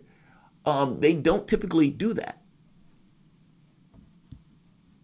They do, and they have, and the JCPOA is one of the flashpoints in that ongoing slow, cold conflict between the UN and the US, which is increasingly becoming a conflict. They do, and I think partly it's the economic interest. Iran, last I checked, about 80 million people, a big population there, and obviously key exporter of oil. I mean, that just makes them not a linchpin, but it makes them a major player in that region and in the world, and of course throughout all of Eurasia. Basically, it's useful to have more allies. I'll put it that way. It is, but the problem is the U.S. is one of the major consumers around the world. And so regardless of what the EU might have been saying, meaning so the EU might have said, yeah, we're going to sign on to this deal. But when it got down to brass tacks and the United States basically said, we are putting on sanctions. And if European nations don't want to do it, fair enough. But the companies that are private enterprises, so you have a company like Total Oil or some of these other companies that basically, yes, we would prefer to do business in Iran. However, we cannot lose our linchpin in our main business in the United States, in which case those companies boycott almost by fiat Iran, regardless of what their governments themselves are saying. Like it's astonishing that this happens like this, where one nation can basically run roughshod over everyone else, even to the degree of their own internal foreign policy. It's astonishing. I mean, the thing is, though, I would say critically they aren't successfully running roughshod over everybody else right now. I think you can see that in the conflict with the UN. I mean, the U.S.'s final backstop is its military, but do you actually see us getting into an armed conflict with, say, Germany over working with Russia with the Nord Stream 2 pipeline or with other countries in Europe for working with Iran? We can try to sanction individual companies, and we already have. We will continue to do that. That'll probably prove somewhat effective, but in the long run, it isn't. I mean, international observers were surprised, to say the least, after Trump pulled out of the JCPOA. Not necessarily surprised that he did that, but certainly surprised in the sense of what does this mean for our global political order, our ability to invest? What does this mean? The U.S. is, as far as I can tell, notoriously unpredictable, and it's gotten increasingly so over recent years with presidential turnover, changing political faiths, changing intentions increasingly frequently. I think it's just going to get worse. And so a bunch of different angles on this, but yeah, this doesn't look good for the U.S. right now. I'll put it like that. No, it doesn't look good. And I'm very curious on how this resolves. I mean, I don't see Trump backing away from it. So I don't see a situation where Trump says, okay, fair enough, you guys push back. That I don't see. And so I don't entirely understand, what's going to be a resolution for this. Under normal circumstances, this fight doesn't even take place. So maybe you're right on some level. But I would say for the Nord Stream 2, no, I don't believe that they're going to use military force for it. I do believe, though, that if it wasn't for the U.S. pushing on this, though, this deal would have already been done. Right? So the influence is there. Whether the influence is, absolute in the way that it can enforce its will, that influence is definitely there. But we do have callers. Let's see. We have, let's see. Who is this? You got Michael. Michael calling in from Silver Spring. We're also still taking calls, 202-521-1320. But we've got Michael. You're on the line. What's going on? I think that the whole point of business capitalism, and I want to, is not to maximize profit. It's to pretend like there's competition when there really isn't. For example, all the cell phones look exactly the same. All the TVs look exactly the same. All the cars look exactly the same. All the computers look exactly the same. There's really no diversity. And to really hit the point home, if you go to a 2-year-old, take them to Best Buy and say, what flat screen TV do you like? There's really no difference because they all work together and it's just one big company that divides itself into separate parts and pretends like it's separate companies. And if you look at actually the stock market, the same people that own Walmart are the exact same people that own Target, 97%. So the same thing, bringing it back to your most recent point, I think, with the government, is that the government, in my opinion, it's possible that they're doing the same thing, which is, again, pretending like there's, what I just said, like they're pretending like they're not, like they're different, like there's competition. That's the whole point, is to pretend like there's competition. Thank you for the call, Michael. Look, I think that lumping in effect is just a human thing, where people try to find ways. It's like if you were in a muscular thing, like for example, Google and Android, or Android versus Apple. I think those are different products. And if you say that those guys aren't in competition, I think they would find it weird that you're saying that. Even though I agree with you, the products to some degree become similar, but I don't think that's a job thing or a company thing. I think that's more so just a human thing of lumping around to what you think works. But let's do this. Let's take a break. You guys are listening to Fault Lines with Thomas and Stranahan. We will be back in a moment.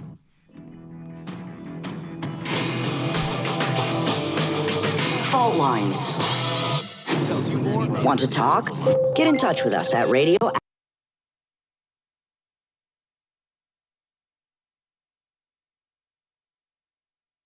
Maybe also kind of red, and kind of purple, and kind of alone.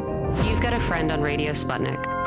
Tune into Political Misfits from 12 to 2 Eastern Time, Monday through Friday, for news, politics, and culture without the two-party bias. Catch us daily on 105.5 in Washington, D.C., or 102.9 or 104.7 in Kansas City. Or find us on Twitter, Facebook, YouTube, Spotify, or wherever you get your news.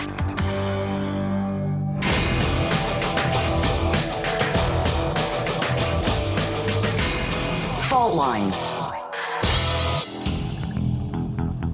And we're back. You're listening to Fault Lines with Jamarl Thomas and Shane Stranahan and Nico House, political activist and broadcast journalist, also the founder and CEO of Don't have them just yet. SC Network.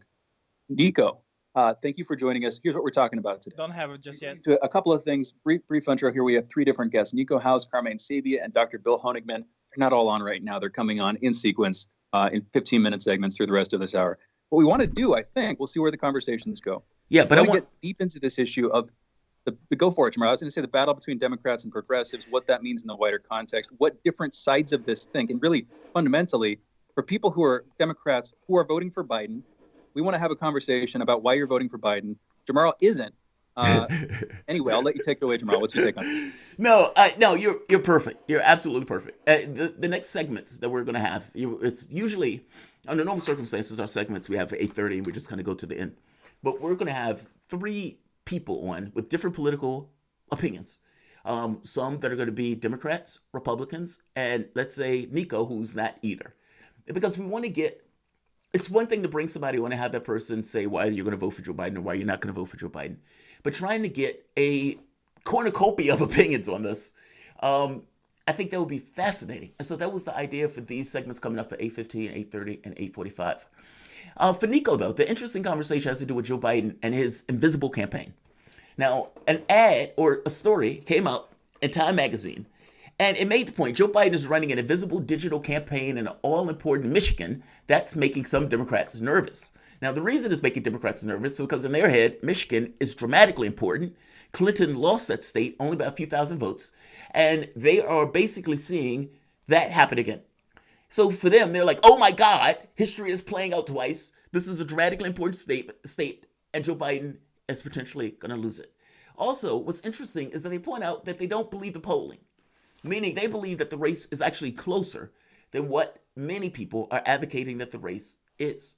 And because they believe it's closer, because they don't believe that Joe Biden has a huge footprint, because he's not knocking on doors, because he's trying to run this kind of digital, invisible campaign, they are concerned. They are concerned. Now, there are other reports that have come out that basically make the point also that Democrats have been bothered by the lack of enthusiasm and lack of energy that's in Joe Biden's campaign. Now, I look at this, and I would imagine a lot of other lefties look at this and just say, vote for Medicare for all. Back policies that are popular, that get people energy and get them involved. Your campaign is basically running on the notion that I am Joe Biden and I am not Trump. What's interesting even in there was a press conference yesterday or town hall, and they asked Joe Biden about fracking. Joe Biden has had like 4 different positions on fracking within the past like 2 months, meaning it's not about policy for him. For him, it's just about getting in office and this kind of feeling way about it, as opposed to real material policy that deals with real material concerns of human beings. So, yeah, he's going to run an invisible campaign. No, he doesn't necessarily care all that much. Yes, he accepts that the overwhelming majority of the people who are voting for him are doing so because he's not Trump. And as such, what's the point in policy if you realize people aren't voting for you for policy, right? I mean, is that what it boils down to, Shane? That Biden doesn't have to push policy, even when we're in this kind of huge, multiple crisis. You just came from the West Coast. Like you were talking about smelling the air and how it had that burnt stitch to it at one point. But that's not what he's running on. And I think that's the saddest aspect of our politics, that basically we accept that a person is supposed to run for office. We accept that that person is supposed to do things that represent your interests in a way that get people to vote for them. And yet, we also accept the opposite of that to be true, where it is not his responsibility to get your vote. It is your responsibility to throw yourself at his weak knees and beg him to get Trump out of office. What say you, Shane? I'm actually going to respond to Michael, and then it's a direct segue. I was thinking I would push this response off because Michael really sparked a fire under me in terms of wanting to respond. But it is a natural segue. You're talking about capitalism and how what we have is basically our definitions of capitalism are wrong, because capitalism is supposed to involve competition. But when you look around, you see products that seem fundamentally the same being sold by different companies. Right. And then when you look at those companies, you find out a lot of those companies are actually owned by the same companies. Right. You have, let's say, a handful of companies in ownership of a lot of the day-to-day goods that we buy, things like that. You can see this also in the media. I would say this is inevitable. And it's not just inevitable in capitalism. It's inevitable in any kind of political system that organizes power around purposes. I say that because it's also happening in our parties. You're talking about a party monopoly. You rail against a party monopoly pretty much every day that you're on the air, in every one of your monologues. Straightforwardly, what's happened here is that the Democratic Party, which was once built, on principles, those principles change over time. It's built to serve some people's interests. What happens is, of course, it stops serving their interest. I'm really interested in how. I think, we talk about it in such broad abstract terms. Really interested in getting into the actual detailed history of each step of the way, what happened. We had Alexander Mercouris on yesterday talking about during the 90s, the decline in sort of ideological conviction on the left as the Soviet Union fell, how that might have rebounded, hurt the Democratic Party. Reagan era. And there's an argument there. I'm curious about structurally, functionally. I know that Obama set up his own sort of auxiliary party organization outside of the DNC back in 2008, 2009. No, it's way before that, Shane. Was it before that? It goes way before that. Was that way before that? I mean, because think of the Reagan era for the moment. And then immediately after you had Bill Clinton. And Bill Clinton was just a clone of Reagan in democratic form to some degree. You had the destruction of unions. You had the destruction of labor with those unions, meaning the moment that you have labor go away, or the moment that you have these kind of big unions go away. Well, those people used to vote Democrat. And the disconnect between labor unions and the Democratic Party meant that basically the Democratic Party is untethered from labor, from work. Like it was one step along the way that this stuff took place. I mean, even the judge or the Supreme Court and allowing all of this money to be dumped in political campaigns, like it wasn't one thing, but it was a coordinated mindset in a very specific direction to minimize labor, minimize the ability for people to basically engage in their political space. And at the point where you got to Bill Clinton, where he realized there's no alternative, then you have nowhere else to go. Then at that point, you're home, you're off to the races. I mean, think about it for the moment. The moment that you lose any notion of accountability in politics, let's say accountability in anything, take it away from politics, take the cops. 1,000 killings a year in the United States, 1% get prosecuted. Do you think that incentivizes or disincentivizes that cop to use that gun? If there's any question, it of course incentivizes it. The same thing is true in your politics. Look at priests. You had all of these priests who basically was given this. There's no way that would happen, and yet it was happening because people just assumed that there was no way it was happening. When you lose accountability, you lose all sorts of other issues. It creates all sorts of problems. And in our political space, you had two parties. At one point, those two parties, let's say a Bill Clinton and a George Bush, senior, not that huge of a difference. If you lose that race, it's not like the world is coming to an end. But what happens when those political figures get that much more grotesque? So it's a Bush Jr., a dumber Bush, a more manipulative Bush, or a Bush that can be manipulated. When you get worse and worse off, accountability goes up in flames. When that accountability goes up in flames, you're stuck with one political system, meaning Democrats, that can tell people, go vote for the other guy. You don't like it? Go vote for the other person. And Republicans, who basically have their coalition, who don't care about the rest of this country. I'm saying accountability, once it was lost, it was lost. And any notion of being objective and saying, this is what I believe in, so I am voting for this, that gave way to a race to the bottom where people were willing to vote, not because they wanted something, but entirely to keep the monsters at bay. African Americans voted this way anyway. But this got worse with lefties and everyone else. So that's one side of competition. I would say that certain kinds of competition and competition itself, this is going to sound completely weird, and this is going to be one of those things where I'm going to sound crazy until I explain it, and even then I'll probably sound crazy unless you're viewing it from my perspective. Competition itself breeds imitation. Competition itself breeds similarity.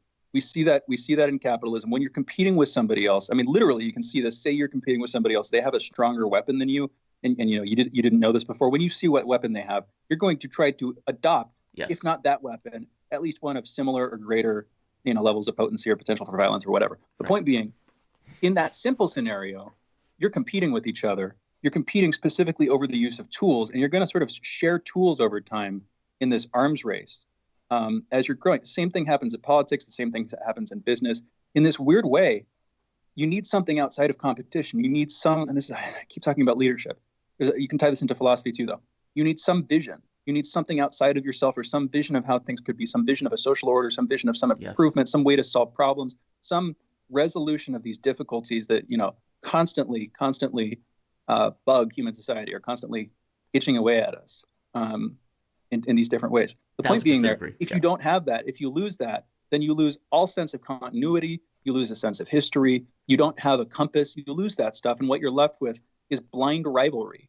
And that's where we are with the DNC in 2020, as far as I can tell. The ways in which they're differentiating themselves are almost entirely negative. They're almost, in other words, what I mean here is they're almost entirely painting what Trump is doing, and then they're saying, we're not doing that.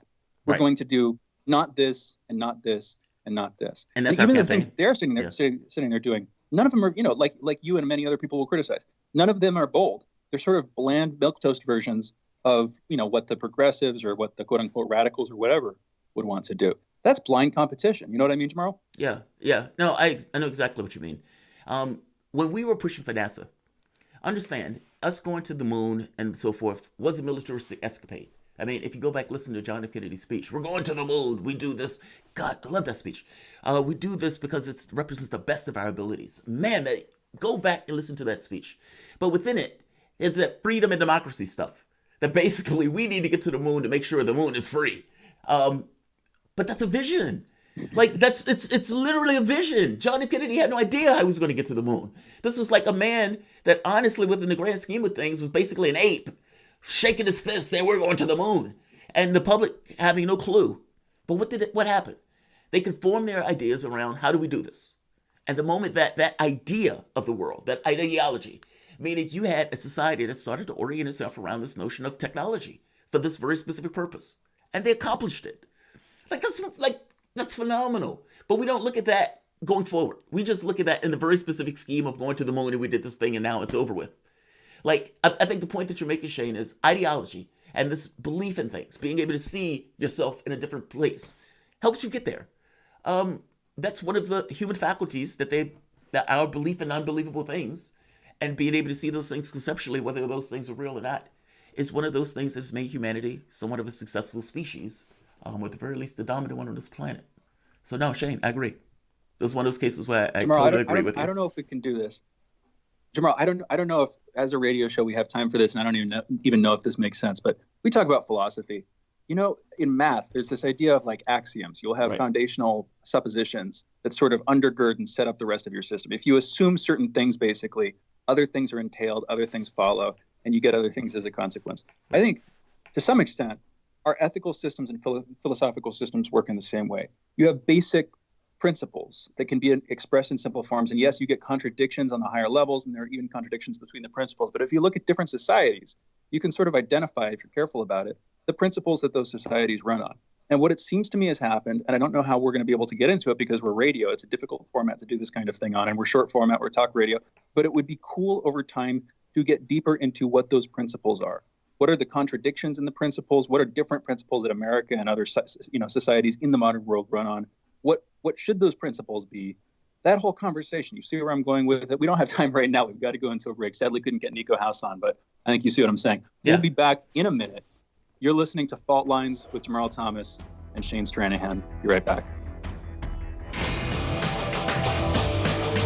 Fault Lines.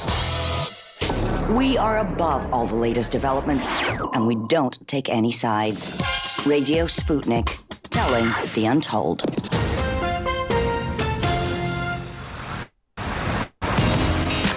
Are you bored? Are you lonely? Do you need a hug? Well, we can't give you that, but we can keep you up to date on Radio Sputnik.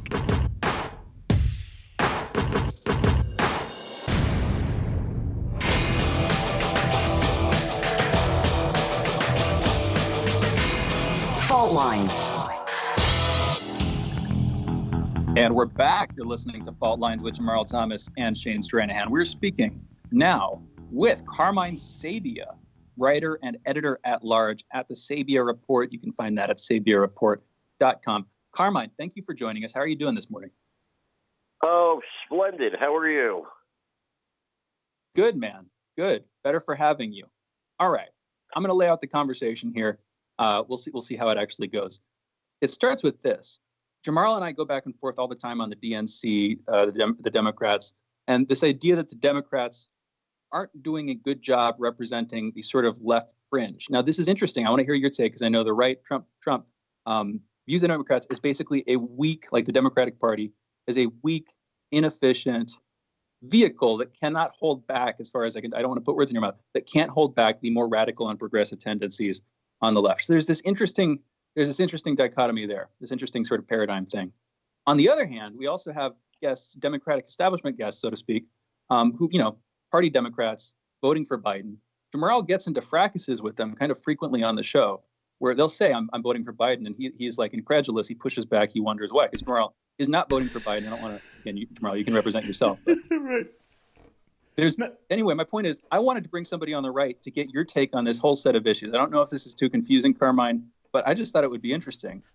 Starting there, I know it's like bringing you into a party and trying to have you adjudicate a drunken squabble that you just came into. But Carmine, yes. What's your take on this whole set of stuff? Thank you again for being with us. Oh no, I always love it. It's always a fun show to do, man. One of my favorite shows to do. Wow, that is weird. It is like bringing me into the middle of a fight I know nothing about. But the truth is the radical left is a very strong force, and it is very difficult for the mainstream, I don't know if they're mainstream anymore, Democrat, to fight them. I think the Carmine. Carmine. Are you serious? Are you serious? It's very difficult for the mainstream to fight them long term. Right now, they are successfully doing it. But long term, the AOCs, the Omars, that side is going to, I believe, win out in the end. And I also believe, and here's the dangerous part for Democrats, I think Trump supporters would crawl over broken glass to go vote for Trump in November. I do not. Right. If you're an Antifa person, if you're a far left person, I don't even know if you want to vote for Joe Biden. I don't think you just might not care. Then why do you believe that they you don't think those two statements are contradictory? Meaning that basically that the Antifas of the world, as you call it, or the AOCs of the world, that they would have, what leverage? You tell me, what leverage do you believe that anyone on the left in the Democratic Party has to push Joe Biden to do anything, especially after he gets elected? Well, whoever's controlling his wheelchair and his dementia medication at that point probably make him do. Come on, please, that guy's a puppet. If he's a puppet of who? A puppet of who? They chose. Look, they got the Democratic Party collapsed. Well, but who is the they, Jamarl? You just said they. I'm making a point of saying, because I do consider a brain center. I mean, a third-way Democrats in regards to a way of thinking, ideology of the world. That's all I mean by they. But Kamala Harris is basically Joe Biden, who's basically Obama, who's basically Bill Clinton, who's basically Hillary Clinton. These people, the ideologies are basically the same. They are not being pushed by the left. That's the point that I'm enamored by. Why you believe that? Very clear. What leverage do you believe they have to push Joe Biden or Harris any which way? Okay, so I think you're misunderstanding me. I don't believe they have the leverage yet. I don't. I'm not talking about they're going to push Joe Biden and Kamala Harris. I'm talking about long term where they're going to push the party. They're going to take over the party. I'm talking about the long term plan. It seems, honestly, I think you guys, you might agree with that. You might agree on that.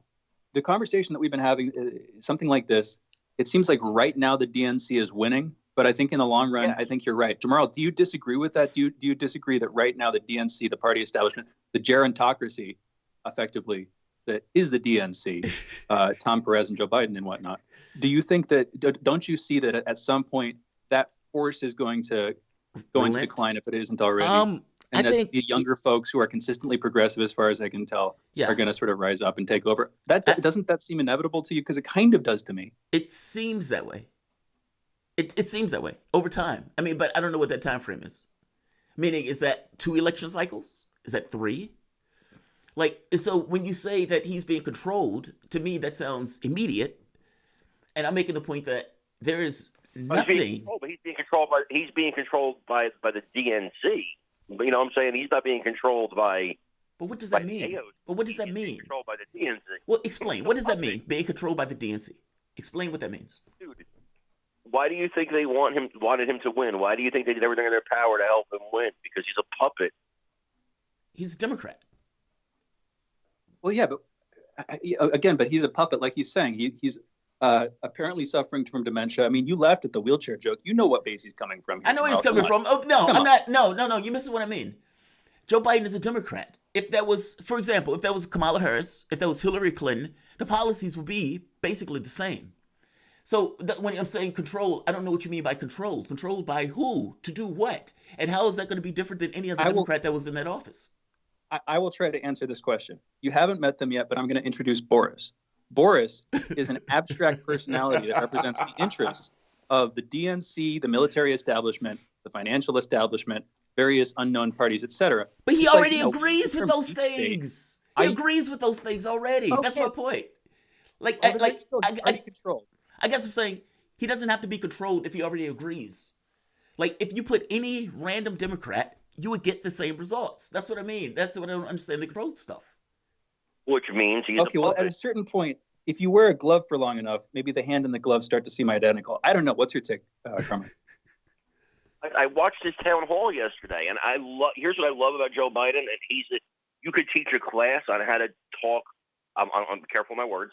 How to talk BS for an hour and a half and say absolutely nothing. Agreed. Sound like you're answering questions. Agreed. 1,000% agree. 1,000% agree. They asked him a question on Cloak. They asked him a question, I think it was on Cole or something. And Joe Biden answers the question without giving really much anything. She basically said, do you agree with the Green New Deal? He starts off saying yes. Then later on you realize it's a no. And then you realize, all right, I have no idea what he just said. I had an argument with somebody on Twitter last night, an actor who shall remain nameless. And I said, but bro, I still don't know if he's for or against fracking. I still don't know, where he stands on fracking. I listened to him, and he gave both answers. Yeah. He's for it and against it. And that's unfortunate. I mean, that just depends on who he's talking to, though, right? But the thing is about Trump, you say what you want about Trump. Where he stands is not a secret. You know what I mean? He lets you know. I think that's the saddest part about this, Carmine, that, whatever you want to think, to the left, right, anywhere in between, I think all of us would agree that there's certain things that are befalling the country right now that demands some level of policy, whether you agree with the policy or not. You should know where the person stands. And in Biden's case, less so. I mean, like the fracking thing is a great example. Joe Biden has had like 4 different positions on fracking within the course of like a month or two. But again, he's not getting elected on policy. And I think that's the saddest part. So, Carmine, what do you think? Let's say he's being controlled. What do you think he's being controlled to do? Whatever the people that are paying for his campaign, whatever the people that are handling him want him to do. In this case, I believe that he's basically being controlled to, promote the Democrat agenda, whatever it is, the Soros agenda, All right. I don't know, but okay. Oh, are we laughing? Are we laughing at Soros? I am laughing at that particular point because typically that's used as a boogeyman of sorts. But let's move on to the other part. But you don't believe the same is true for Republicans and their candidates? No, they're not smart enough. You don't believe what? Soros is single-minded in his vision. Republicans can't figure out who they want the head of the horse costume to be on Halloween. There's a big difference. How is there a big difference? The destruction of unions, the destruction of the Postal Service, the seat. Come on. You know that the Republican Party has been very straightforward in their vision of trying to shape this country in a particular direction. And let's not even say the Republican Party. Let's just say, let's go past that one for a moment, because that gets beyond the point that we're trying to have a conversation about. So that's fair. I don't know about the Soros vision of stuff. I know people make that case, and I know that's used as a boogeyman. What I see, and tell me if I'm wrong, is a Democratic Party that has moved to the right, especially on policies dealing with corporate interests, ignoring things like healthcare. Yes, they might have passed Obamacare, but they're not talking about going past it. At least Joe Biden is not. Like, whatever you want to think of what you might consider to be the quote-unquote left in the party, the influence is just not there. I mean, even African Americans vote, 90% Democrat. But they're not doing it because they love Democrats. They're doing it because they're terrified. I guess I'm making the point that under that model, which has existed for the past, 20, 30, 40 years, how can a left ever take power in that situation? Especially if we're talking about, let's say, for the next 10 years. When basically the model is, as long as we can keep you terrified, we have you as a captive vote. I guess my point is, it's not that the party is moving to the left in this. That's a new model, bro. That's been the model for a long time. Right. Then how is it moving to the left? That's kind of my point. Like, if that model is still in place, if that model is iron for the last 40, 50 years, and there's no wavering in that up to this point, and it only gets worse, meaning the moment that you get like a Tom Cotton or you get a Ted Cruz, those people are going to terrify Democrats every bit as much as Trump. Then how do you ever get a left that pulls the party in a direction like that, if that always stays in place? Well, no, I think the party is fractured. I said the party's fractured. Okay, that's fair. I guess I'm just making the point that it's not being pulled to the left. It may take place over time, yes. But we're talking about an election campaign right now where Donald Trump has been saying that Joe Biden is basically Bernie Sanders or is going to be yanked to the side by Bernie Sanders. And I'm saying, how could that be true if you agree with me of the other parts? If he wants to get legislation passed in a Congress that is where the local elections are producing representatives that are more like AOC than they are like Pelosi, then yeah, he's going to have to. He's been going after Republicans, though. You would agree with that? I mean, even the DNC on the stage, they have Republicans on that stage. Absolutely. And I can even show you the Michigan thing where the Democrats have been basically, Joe Biden campaign has been saying, hey, see if you can get female Republicans to join on. Like, I guess I'm making the point that it doesn't seem like these guys are reaching out to the left. It seems like they're reaching out to the right. Oh, no, I agree, because I think that they think that the left is a foregone conclusion. I think, like Hillary, they think the Bernie voter's going to vote for them, and that's it. I think they're making a lot of the same mistakes that Hillary made, which, let's start like what I was originally going to talk about today, which is their invisible campaign in Michigan, which I don't I don't see how that they think that's going to work for them. It didn't work for Hillary, but because Trump is not doing that. Trump is very open. I mean, in Michigan, like you said, whatever you want to think of him, he's very clear, and he has been doing rallies in Michigan. Correct. And I think, but whatever you think of it, let's talk about what you said. You brought up an interesting point. The Democrats, the same playbook every 4 years. Yeah. Trump has done nothing to indicate he's going to take away your Social Security. He's going to take away your Social Security. Racial justice. Trump's a racist. It's the same playbook every 4 years against every Republican, and it's actually at this point it's become it's a punchline. It's laughable. It's become a cliche in and of itself. Thank you for coming on to the show, man. You've been listening to Carmine Sabia.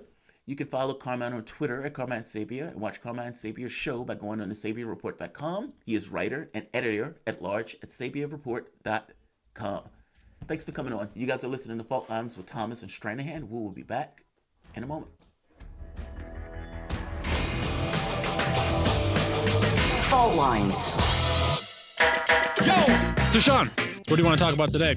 Well, Bob, that's easy.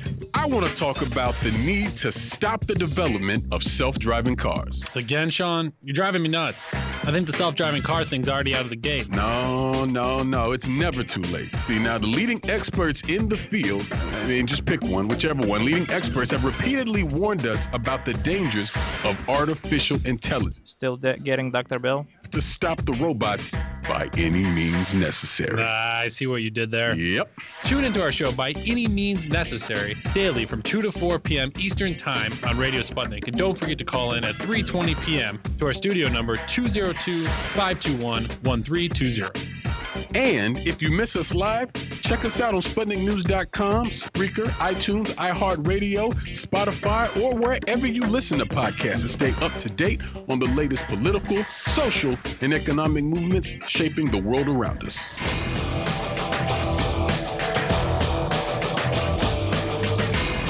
Fault Lines.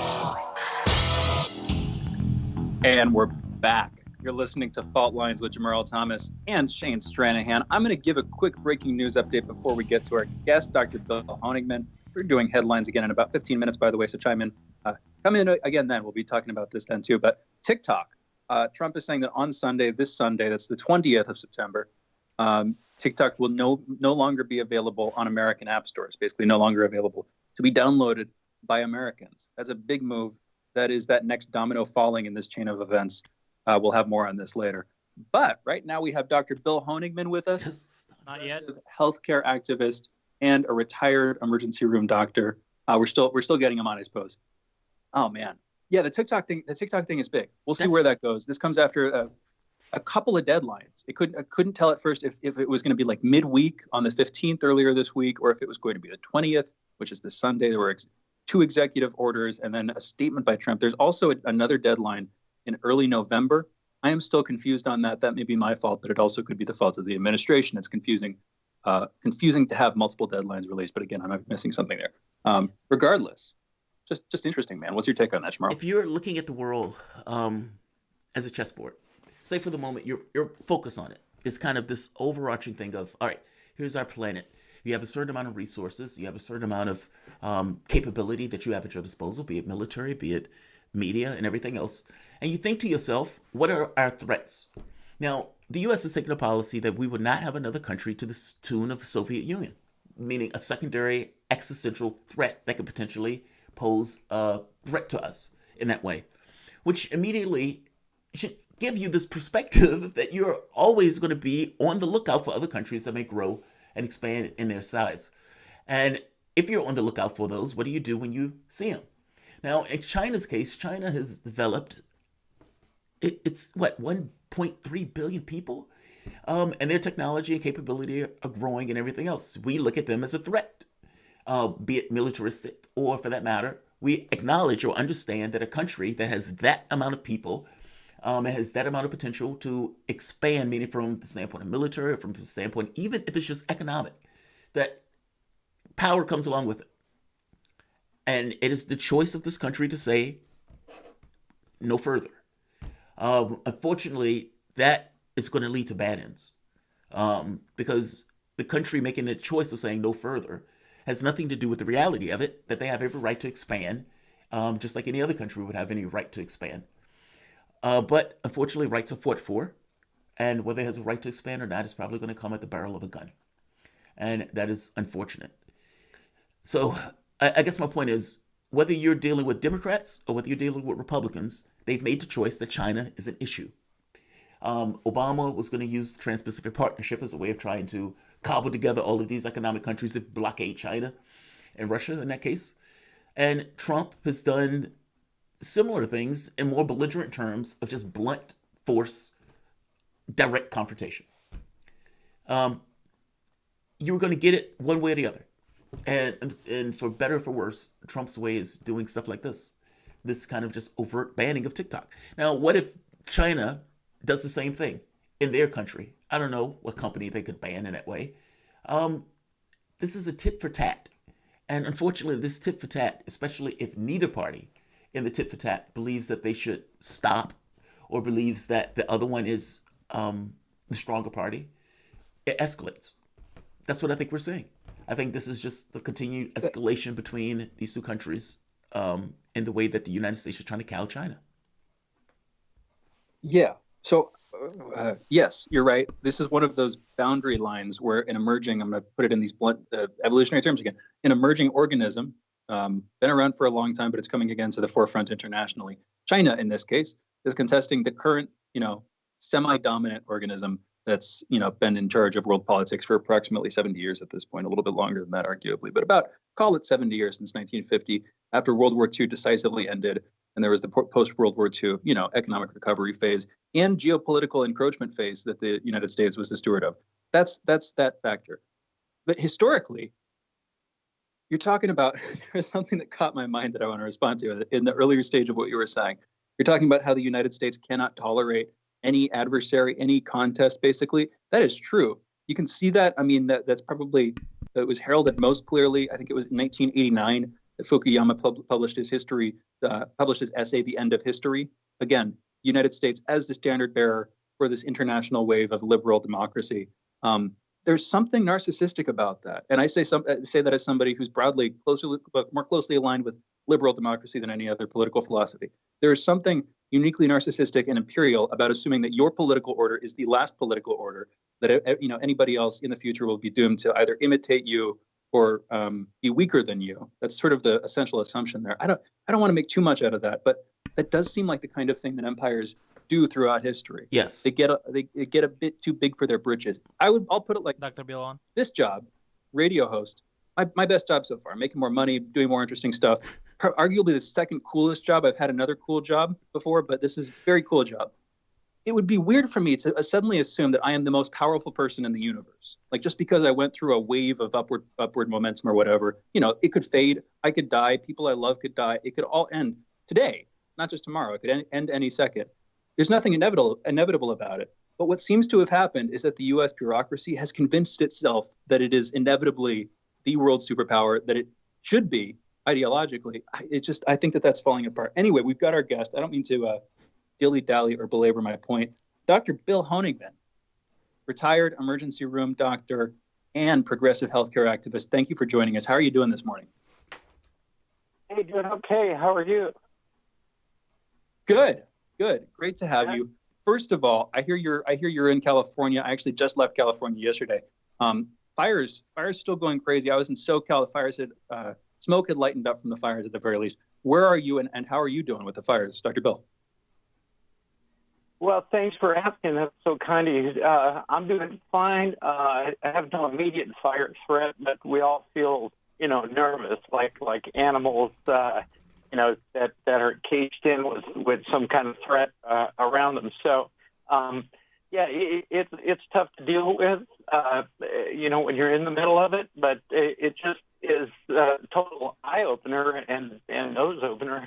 In this case, when you can't breathe the air, you're restricted already from going places due to the pandemic, and then you've got unbreathable air outdoors anyhow. So it's definitely heightened awareness as to the need for change, and I think a lot of us are looking toward the elections with kind of, and fear and anticipation, and trying to make a difference.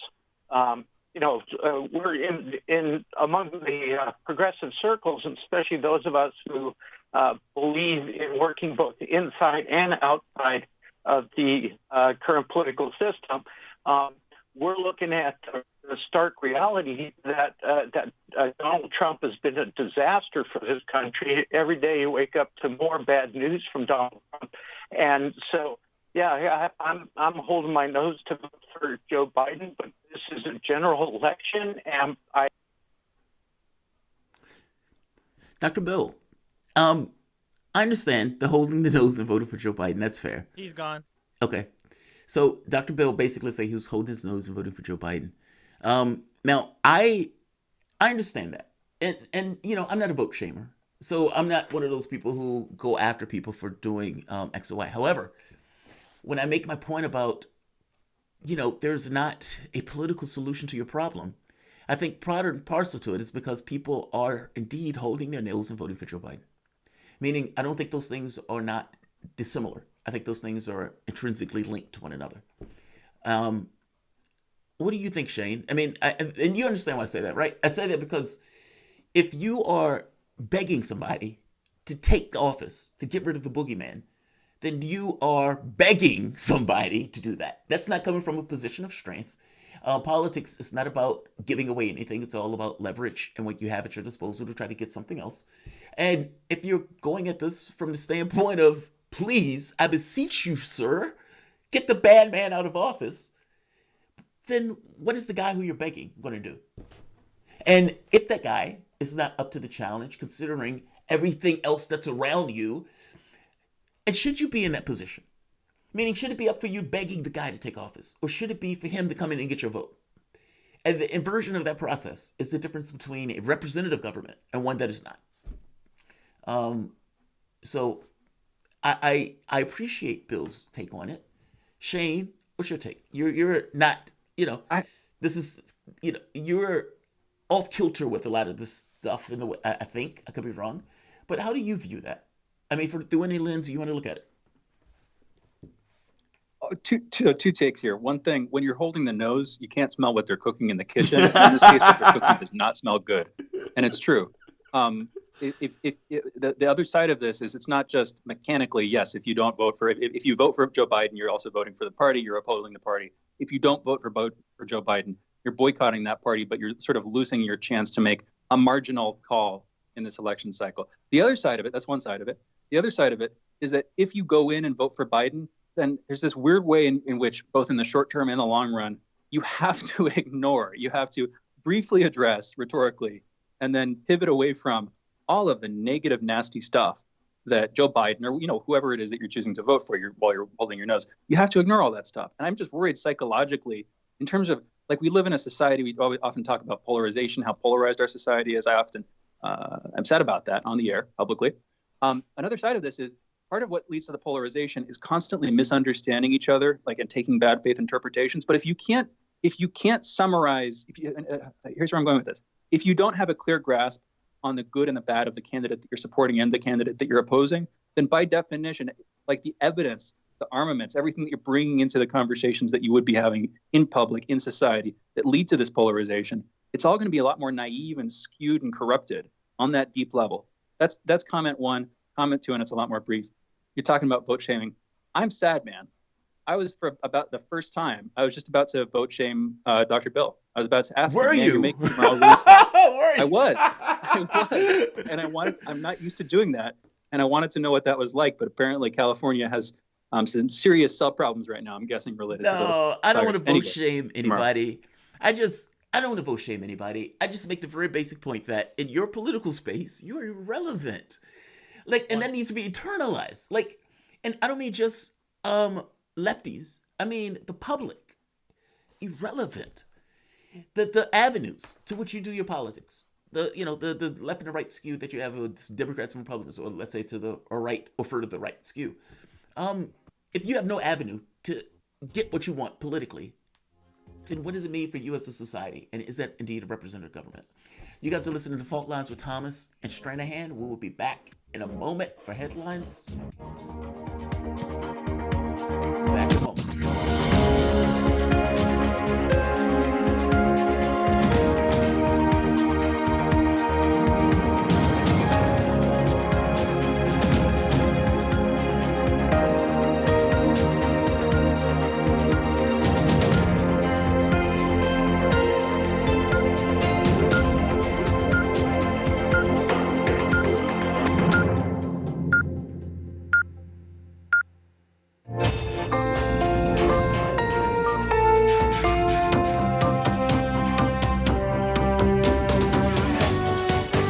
Listening to Radio Sputnik. Telling the untold.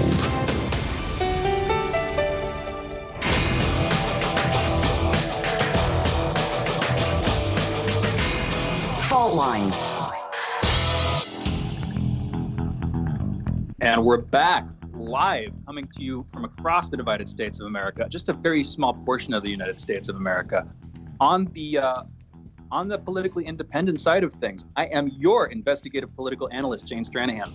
And in the left corner, I am the indefatigable, ever vigilant, the last man on the wall, your political analyst, Jamarl Thomas.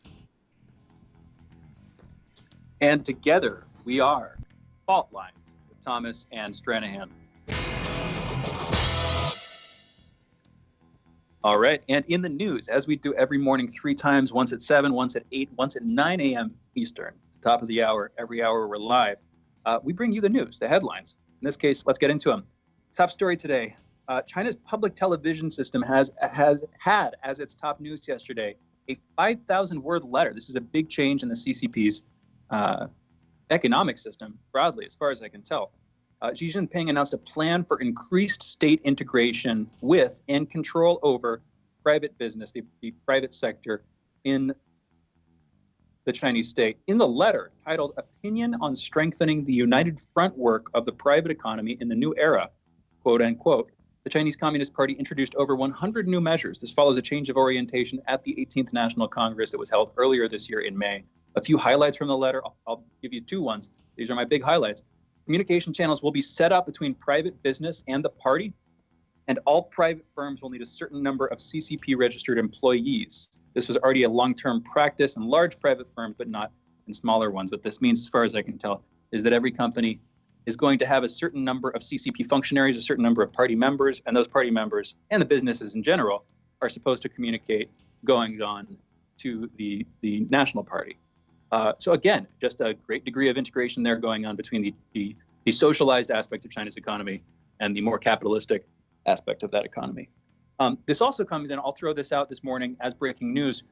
Trump has announced that TikTok would be removed from American app stores this Sunday. So this follows a big back and forth.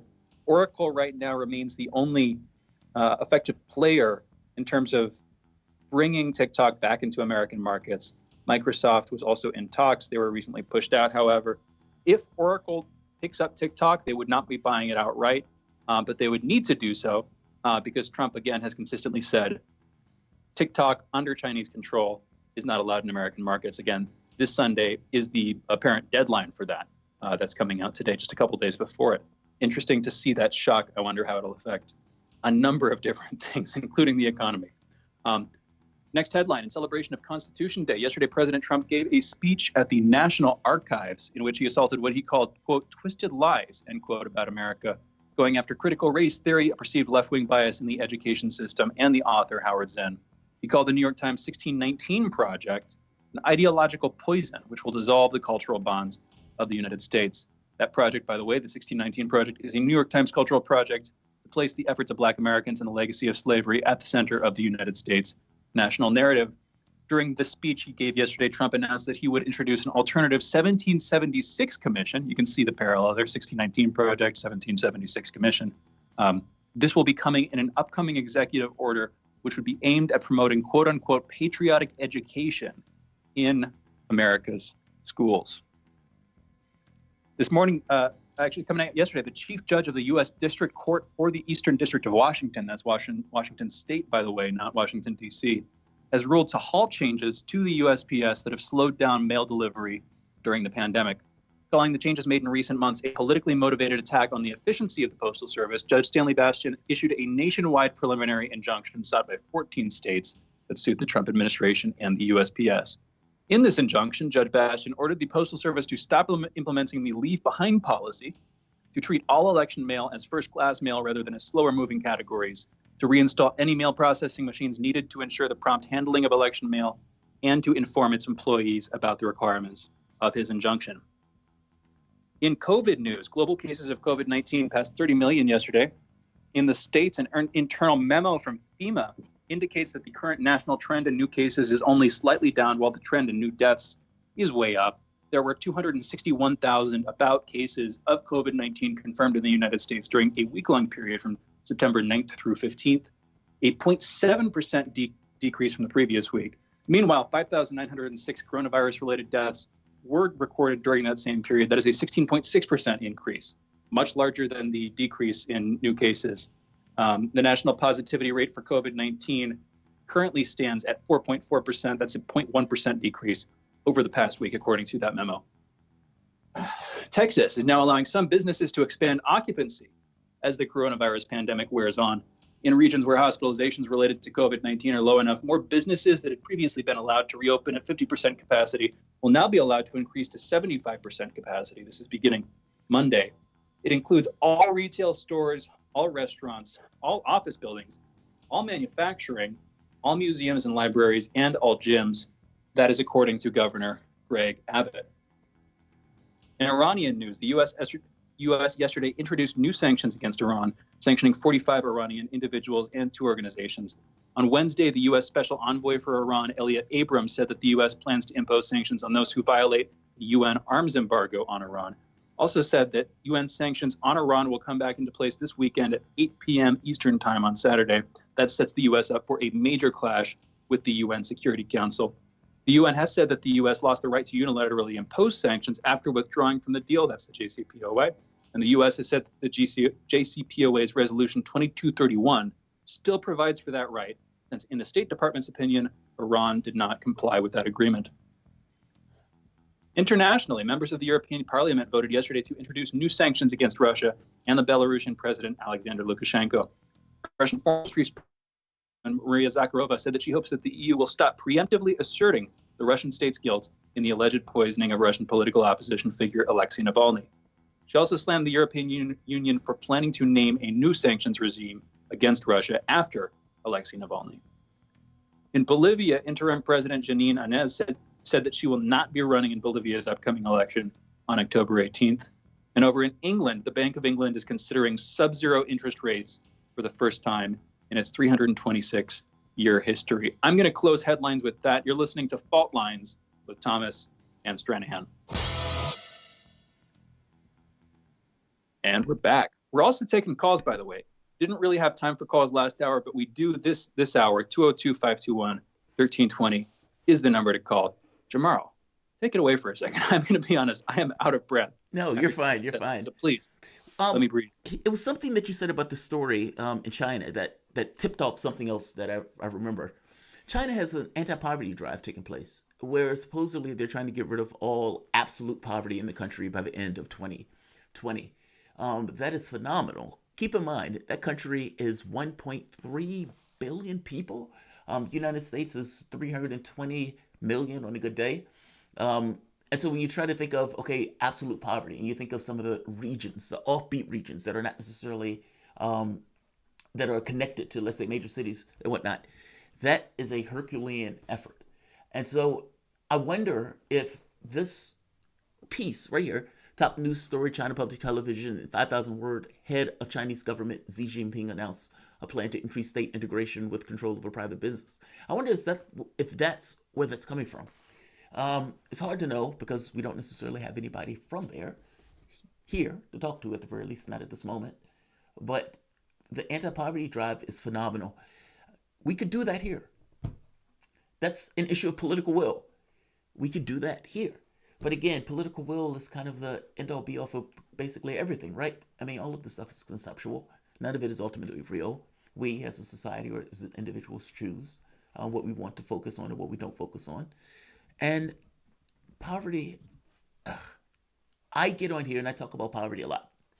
Because to me, a lot of the ills of our society can be alleviated by dealing with that. Basically, if you have a community that is alienated, stop it from being alienated. Invest in it. Ensure that those people have pathways for decent jobs, decent items that they can do in their life that they care about, not, just a BS job. I'm just trying to make the point that your world and your society could be a better place. And a lot of this really does boil down to will.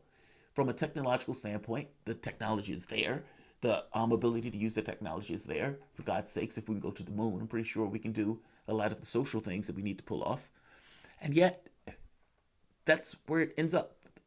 The mentality of it, the thought process of it. And how do you get that thought process of, look, your world can be a different place, into people. And I think this goes to somewhat of what Shane was mentioning today, this notion that a higher point of view, a higher point of ideology of this is what we're going for, as opposed to just kind of everybody, just floating about, not necessarily having any kind of real direction associated with anything. We could do that here. It grates on me to hear that Xi Jinping can basically say, yeah, we're going to get rid of poverty here by 2020. And here in the United States, with more wealth, ungodly amounts of wealth, not so much. Not even put up as a goal, not even thought about, even from the party that is supposed to be to the left party, that is always talking about doing X or doing Y. None of those things are even brought up for the topic of debate or as a focal point. And yet, they're doing it. Shane, you have no idea how aggravating that is to me. One of my neighbors they used to do homework in the dark. They used to have a candle, and they used to sit there with the candle while the kids were trying to do homework because they couldn't necessarily afford to keep the lights on during that time frame. There were many of the kids who went to school who were basically using the lunch ticket as their way to eat because eating at home was somewhat of a spotty engagement. And my mom, who made too much apparently for any kind of lunch program like that, was, if I am not mistaken, one of these people making the $18,000 a year or less. It's aggravating to me to know that, yeah, you have the capability to do it, you just don't. And in that country, for all of its ills, they prioritize it. I think we should have did something similar, and I think we should do something similar in regards to getting rid of it. And that's not where we are, and that's unfortunate. And by the way, that's not an argument. And by the way, real quick, that's not an argument for any political system or socialism or anything else. I'm talking about just people not having their needs met and taking a explicit opinion as a country that is unacceptable, and to do something about it in real terms. So go for it, Shane. So yeah, by the way, you're referencing China, Xi Jinping saying that they had as a goal to end poverty in China by 2020. The COVID pandemic hit that, but I doubt that would have happened anyway. I mean, this is the kind of thing that it's like notoriously hard to end. Having said that, we should be trying. I agree. That doesn't mean that we shouldn't be trying. But I guess here's where I'm going to play the devil's advocate. And there is a part of me that legitimately holds this position, but it's also, you expand the conversation to try to get more ideas out, to try to clarify your thinking and give you more to go on. Go back to LBJ, go even further back to Roosevelt. You had a couple of specifically FDR. You had a couple of massive stages of increasing government involvement in society for better, arguably, at least in the short run. And there's a huge argument over there, specifically looking back at FDR, where a bunch of Republicans and libertarians would say that what he did was unnecessary or outright damaging. I don't even care about that. I want to go to a deeper level. If we assume for a second that it was entirely good, there is still a reason to be against it. And I would say this is the de Tocqueville argument from his book, Democracy in America. When you take something that was previously in the sphere of culture or individual enterprise or simply the realm of, society, not the government, when you take a task, when you basically take that task and give it to government as something to accomplish, and what you're doing inevitably is increasing the power of that state, for better and for worse. You're enabling it to solve your problems, but you're also giving it more money and more of a reason to grow. And what I'm worried about is that we do not have a clear enough grasp on how we can keep that growth from going bad. And what you see pretty much every case is that when governments are given more power, it often leads to them doing terrible things within a couple of decades, whether it's the rise of an intelligence agency or several intelligence agencies that are just killing people, including presidents, whether it's the rise of, increasing corporate regulation, I'm forgetting the not regulatory oversight, but the term that basically means regulatory capture, whether it's increasing regulatory capture. There are these different arguments. And every step that you take, in other words, you're creating problems for yourself. And the apparent only solution to those problems is to continue to give the government more power to solve those problems. It seems like this self-perpetuating feedback cycle that increases the power of the government. It seems like that's what we've been living in. The problem is the American state hasn't benefited from it. It seems like that's led to increasing corruption. But we can come back. I'm sure you're going to want a response, so I'll let you bring us back in. You're listening to Fault Lines with Jamarl Thomas and Shane Stranahan. We will be right back. Fault Lines. 24 hours a day, 7 days a week. We give you the most essential information out there. Radio Sputnik, telling the untold. We are talking 24 hours a day, 7 days a week. You are listening. We give you the most essential out of the endless information space. Radio Sputnik, telling the untold.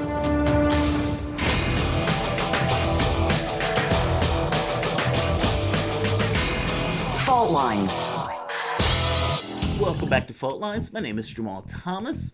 I'm joined by my co-host Shane Stranahan, coming live out of our station in DC.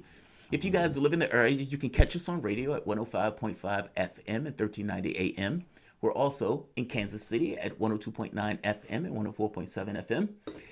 Also, if you guys are digging what Shane and I are putting down, whatever platform you're listening to us on, like and share that content.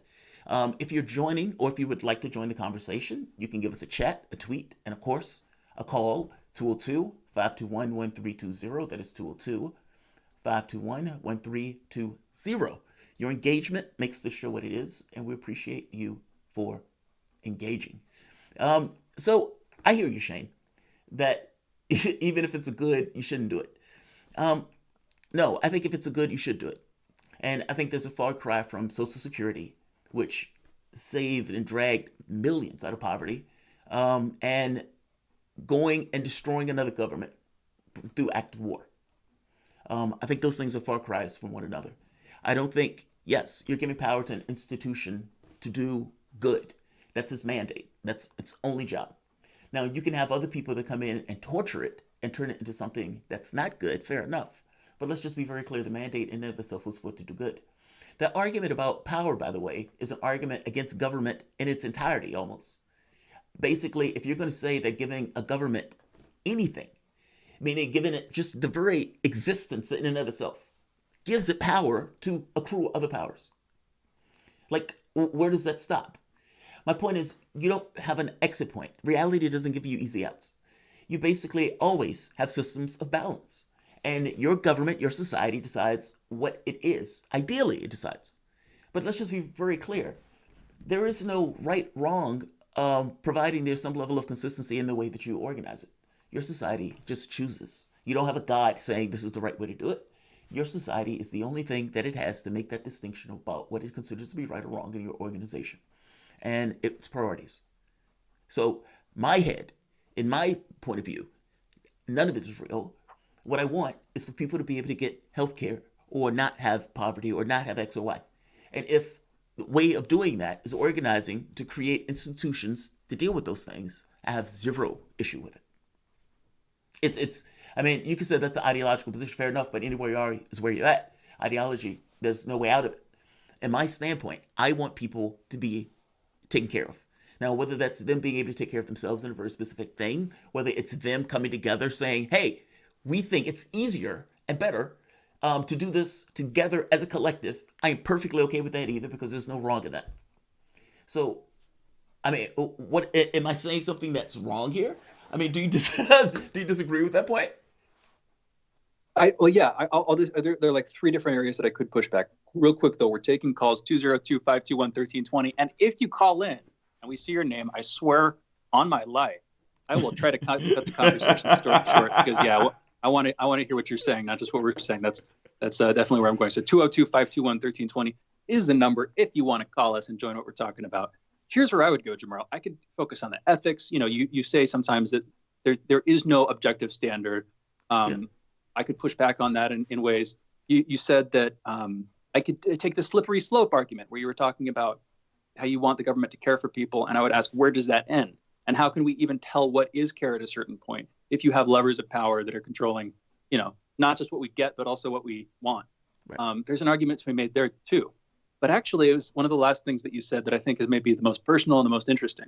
You said that what you want is for government to care for people. For me, I have noticed that I've been the happiest, the most fulfilled, have lived the most meaningful life when I have successfully taken care of myself, not when somebody else is taking care of me.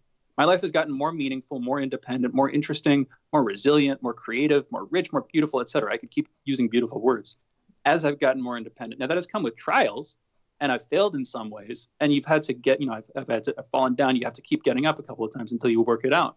But that's my take. So why shouldn't you want a government that would enable that should enable you to try to take care of yourself as best as it damn well can, instead of having a government that functionally would act like a nanny state? Yes. I don't want to paint a straw man here, but that is what you said. What's your take, Jamarl?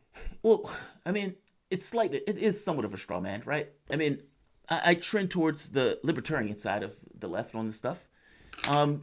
No, what I mean by that is there are going to be things that as a society, you come together and you say, it is better for us to do, let's say, healthcare in this way. It is better for us to help with jobs in this way so people can live a decent life. Meaning, in my head, what I want is a government to allow people to be whole individuals. And some things you could do individually. Other things, I think you're working better as a collective. And so if I'm in a collective as a society and we produce a child, then yeah, I think we should take care of that child because we want that child to be the best adult that it can be. And by ensuring that that child doesn't grow up impoverished, ensuring that child doesn't grow up, let's say, without healthcare or getting education where they're sitting with a candle because they can't afford lights. I think, yeah, society should, to some degree, help with the development of the people in that society. I think that's the whole thing of having a social fabric. I think you're putting too much emphasis on the take care stuff, or maybe I might have been too liberal with my words. But it's because that's the thing is. That's what I was responding to, but it also seems like it was representative of your general take, which is that the government is there effectively to help make sure that people stay safe, to help make sure that people, you know, within the bounds of the society that the government kind of administers and provides for them, make sure that they live decent lives or something like that. But at the same time, when I pushed you on it just now, you said you care about other stuff too. Like, yes, like it's not just the government helping you. You said that you take more of a libertarian take. I guess you're putting a lot of emphasis on care stuff. If we're gonna, I think you're putting too much emphasis on care. Like, you're putting way too much emphasis on care. You're picking a word and you're putting too much emphasis on it. All things being equal, what I want. Okay. If you're asking me, what do I want in regards to how government... You said responsibility? Exactly. In other words, who is the government responsible for the care of people or people, and in what sectors? Because here's the thing: you just introduced. In some cases, there are some things that the government should try to step in on, and then there's some things that should be left to people. That's the whole conversation. Yes. That's a spectrum of conversation that we can have, and I agree with that. Like, I agree that I'm not saying that the government should do nothing. Again, I set my last arguments up as a devil's advocate position. Yeah. Here's where I will go. I don't think that we have a science or an art for controlling leadership at this point. We have lost it. Instead, we're dumb and we argue about ideology. We argue about where our political system should sit on this given spectrum. But like we're saying, it is a spectrum. We need to have some way of determining where we're going to sit in different places and different times. And if at the end of the day, we're just criticizing, and I'm not saying you, but sometimes we do this too. I do this with you. We're stupid and we argue with each other over like simple ideological stuff. I'm worried that that's exacerbated, that's metastasized over the last century throughout our society. What we should be doing is focusing on the brass tacks. I don't know. Take it away, Jamarl. I don't know. I'm contradicting myself. I can even hear it. This is an interesting thing to talk about because you can hear it coming out in the moment. No, I think the question becomes, look, I've said it before. I don't think any of this stuff is real. That your society can organize itself any way it wants. Flat fact. There's no guide that says it's good or bad or anything else. Your society chooses. Now, it does so implicitly, sometimes based on the incentives and the drives and kind of the way it just kind of accrues and organizes itself. But ultimately, there's no right or wrong in that. Now, you can develop an ideology in a society that is perfectly okay with government doing it all, and everybody is happy as a lark. Or you could say, we are entirely against that, and everybody will fight for against that particular principle. Neither of those is right or wrong.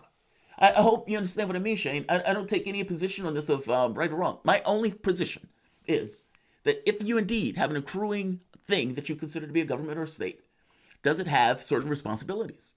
And are there things that you, as a group, as a collective, democratic order, can come together and say, yes, we believe healthcare should be something that is not for profit. And you can use that and say, well, that's a nanny state. I would say that's a rational state that decides that this is something that needs to be taken care of, and it shouldn't be done so for where you're raising drug prices or whatever on human beings. Now, you could point to that, and you could say, oh, that's a nanny state. I don't think that's a nanny state. I think that's a state that's rational in looking out for the interests of its population. Now, if you turn around and say, should we dole on policing and everything else, meaning over-police the population, should we have marijuana to be legal and that type of stuff? I'm that person who says all drugs should be legal. I don't think you should be putting people in cages over something like making a personal choice to use X or Y. So, no, I'm not for the nanny state stuff. I'm far more libertarian on that stuff. But there are things that I do think a rational society can come together and say, this is what we want to do as a rational society. Do I think the government should do all businesses? No.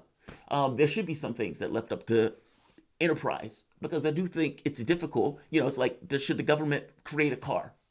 No, probably not. Should the government create pencils? Probably not. So I'm not entirely in the camp that you get rid of all of it. I guess I try to make the point that how you organize yourself into society is up to the society. It doesn't really matter. It only matters whether or not it's consistent enough to maintain and propagate itself. And that's assuming even that you wanting life is the highest priority. In our society, life is not the highest priority. Cash is. And so I would say it does matter to the people in that society. The people in that society have convictions, opinions. There are societies that better match what I would call human nature. And, the match at worst. Right. But I just want you to understand where I'm coming from on that. Oh, wait. But I just want you to understand where I'm coming from on that. It's not I want a nanny state. It's far from that.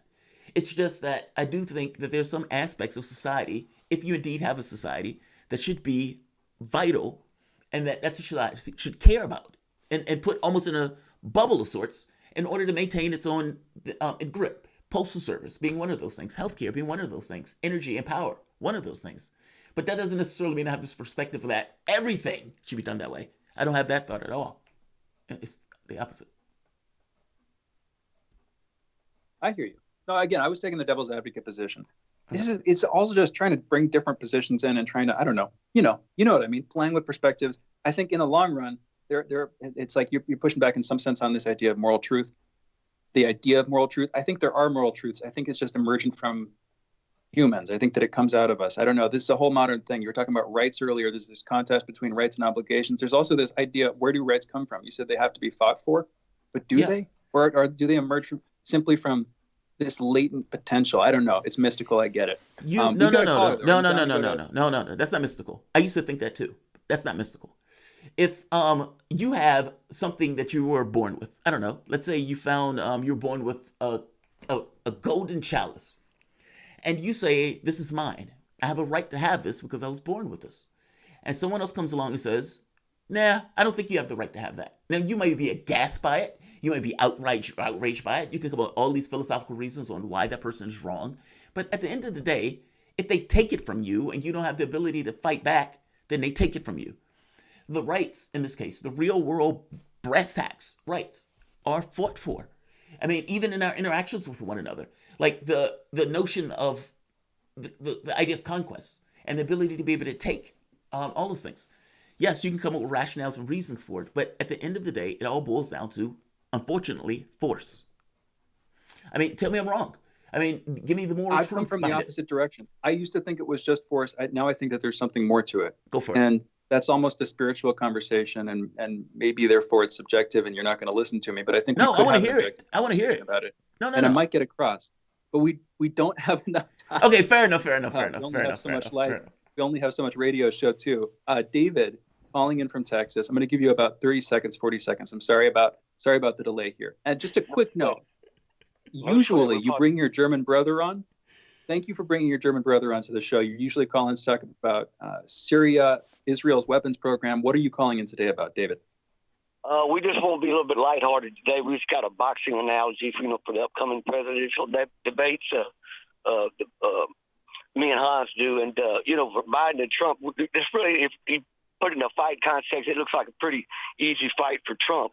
But the fight we want to see is a vice president fight, and we're looking for sometimes in boxing a fighter will step aside and let these other two fighters fight.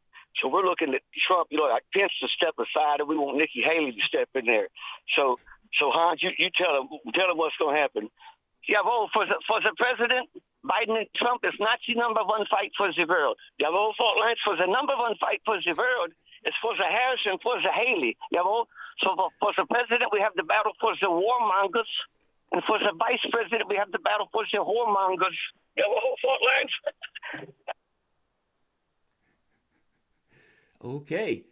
You guys are listening to Fault Lines with Thomas and Stranahan. I don't know what that was about. Fault Lines with Thomas and Stranahan. We'll be back in a moment. We're going to talk about some UFOs. This is my subject matter. Fault Lines. Thomas and Stranahan.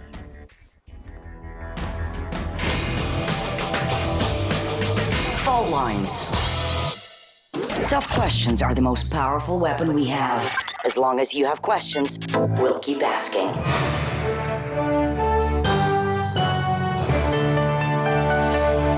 Radio Sputnik. Telling the untold. Stuck in traffic? No problem. Stay informed. Stay tuned to Radio Sputnik on Don't have a guest yet? FM or 1390 AM in the Washington, D.C. area. Need more? Follow us on Facebook or check us out on SputnikNews.com.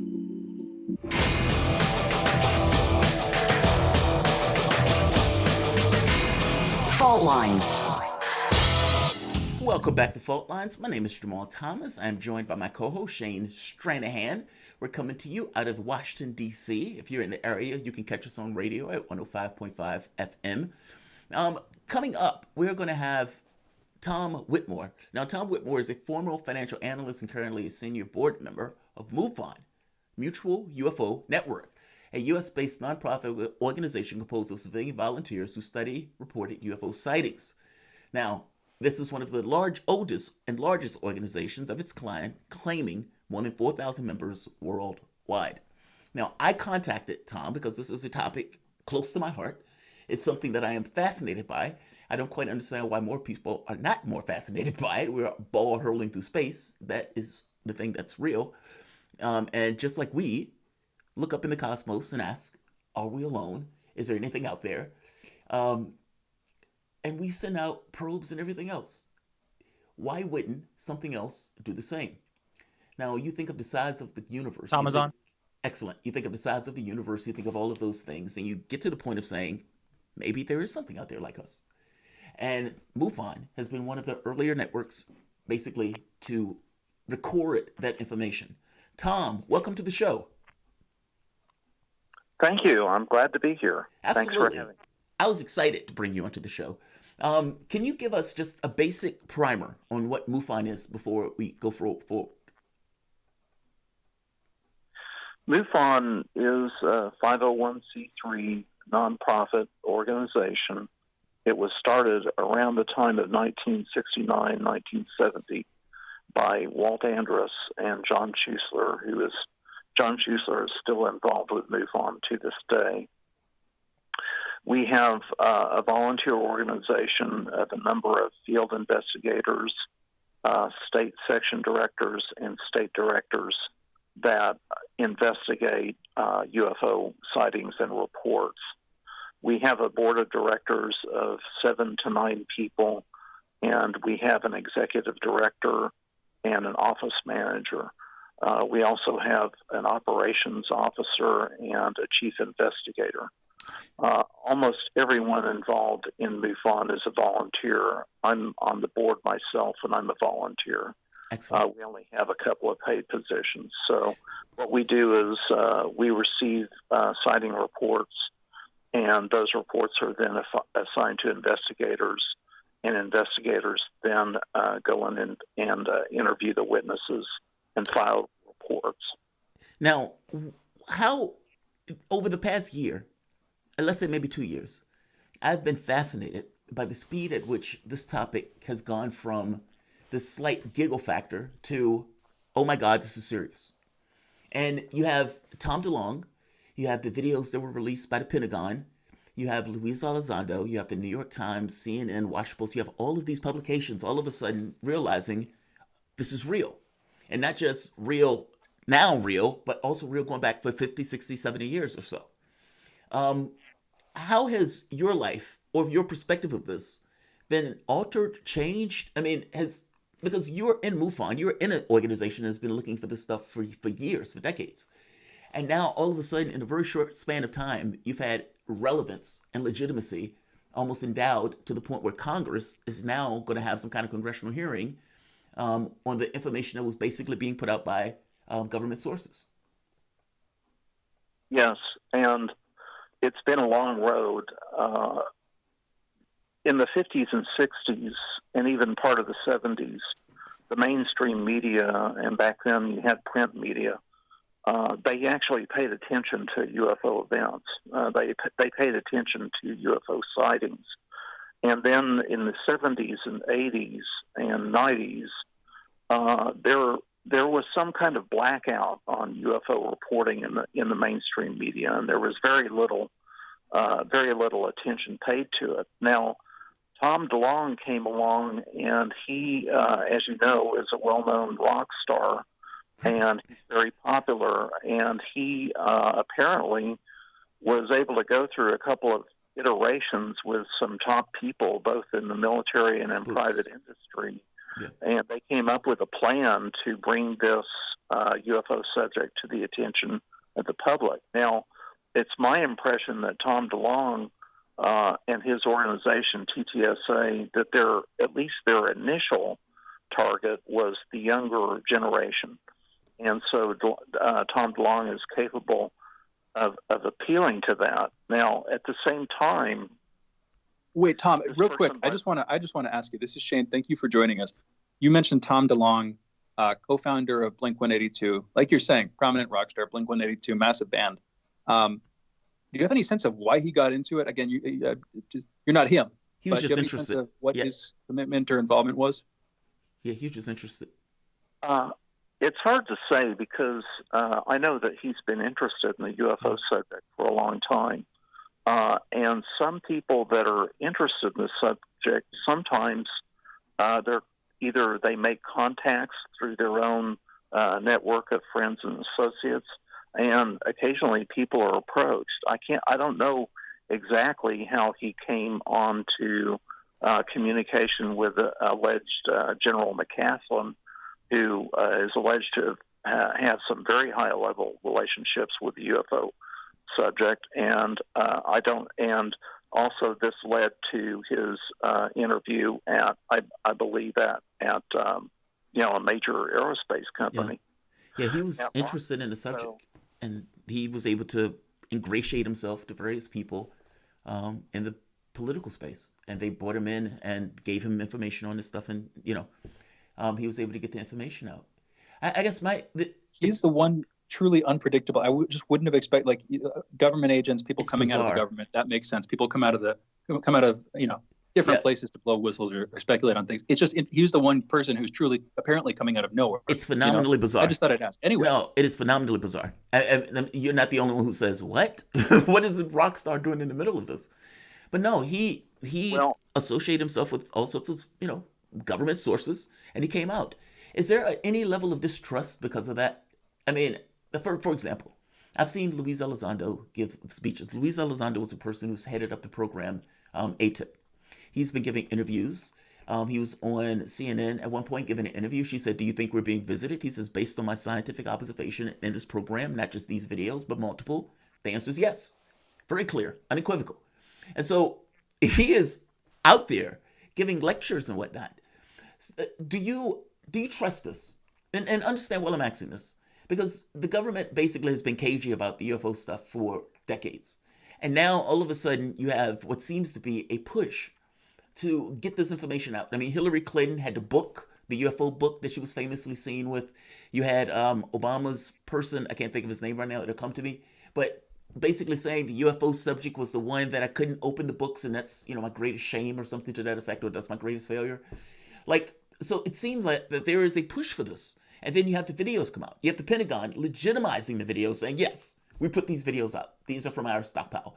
You have the Army working with To the Stars Academy, an organization that is explicitly there to study UFOs and to basically get information out about UFOs. Did any of you come up with the thing of why now and why this level of push? I mean, even Unidentified, the television show that came out, again, getting it out, legitimizing this very specific issue seemingly all at once. Do you trust this? And if not, why? And if so, why? I guess I'm asking in both terms. The thing is, there has been a lot of behind-the-scenes activity for years, okay? And during the 1990s, there's a person from the Rockefeller family, and he was interested in UFOs. And there's also this gentleman who's the Crown Prince of Liechtenstein. And there are some other large donors and people involved in this. But Mr. Rockefeller got in touch with the Clintons, and actually they visited with him at his ranch. And apparently they had some pretty extensive discussions about UFOs, and it was private. And what I'm getting at is that Hillary Clinton's campaign manager, John Podesta, that's him, was interested in UFOs. That's him. And Mr. Podesta has publicly stated that he wasn't able to get at the information that he's wanted to, but I think there are connections there. And during the Hillary Clinton campaign in 2016, she mentioned UAPs, unidentified aerial phenomena. Just to interject for one moment on that point, in the Clinton leaks, one of the things that people miss sometimes that Grant Cameron did, he's a UFO guy, are the UFO references. And the UFO references are astonishing because it legitimizes Tom DeLonge in regards to his contacts. But Clinton wanted to be asked the question about UFOs, and she was pushing various media outlets to ask her. And when, I think it was Jimmy Kimmel, if I'm not mistaken, or Fallon, one of those two, where they asked her and they were glowing behind the scenes saying, yes, great answer. She finally answered it, UAPs, etc. So you're right. It was stuff going on behind the scenes with the campaigns and whatnot. I guess it just seems that all of this is happening all at once in a very short period of time. And how do you foresee this developing? I mean, you've been in the UFO field for a while now, and it seems to have taken off in a very short span of time. Where do you see this going? Yeah, well, I'm kind of an old hand in UFOs because I got active in the early 90s. And I've been with MUFON. I've been on the MUFON board since 1995. So we old UFO hands like me have seen these trends come along where people expect a lot of disclosure. Yeah. And we've gotten kind of cynical about that. When people get all excited about some huge disclosure, we tend to brush it off. Now, this situation is a little bit different because like you've noted, Tom DeLonge has been very successful in getting public attention. There has been work on the congressional level with Luis Elizondo and Christopher Mellon, who is a high-level person, has been a high-level person in DOD and in congressional staff. And they have been working with the Senate Intelligence Committee. And the Senate Intelligence Committee is now expecting a report every 6 months from the Department of Defense. Now, I believe that Elizondo and Mellon have been successful in putting pressure on the Navy, at least, to start taking UFO reports seriously and making them a part of the regular record of naval activities when pilots report these things and so on and so forth.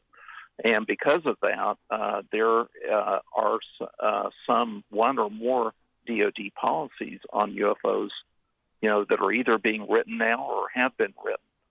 So there have been these developments, but you'll notice if you watch closely, you hear nothing from the Air Force. And we've had UFO investigators, documentary investigators, attempting to get information from the Department of Defense about this ATIP program and the OSAP program, and it's like pulling teeth.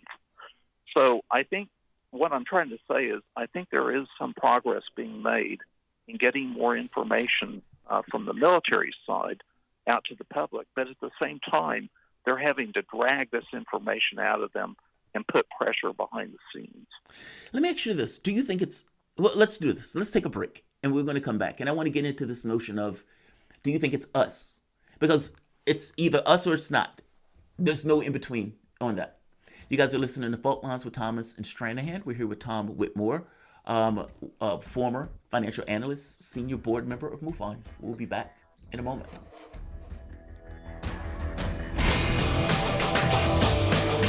Fault Lines. Radio Sputnik. We speak your language.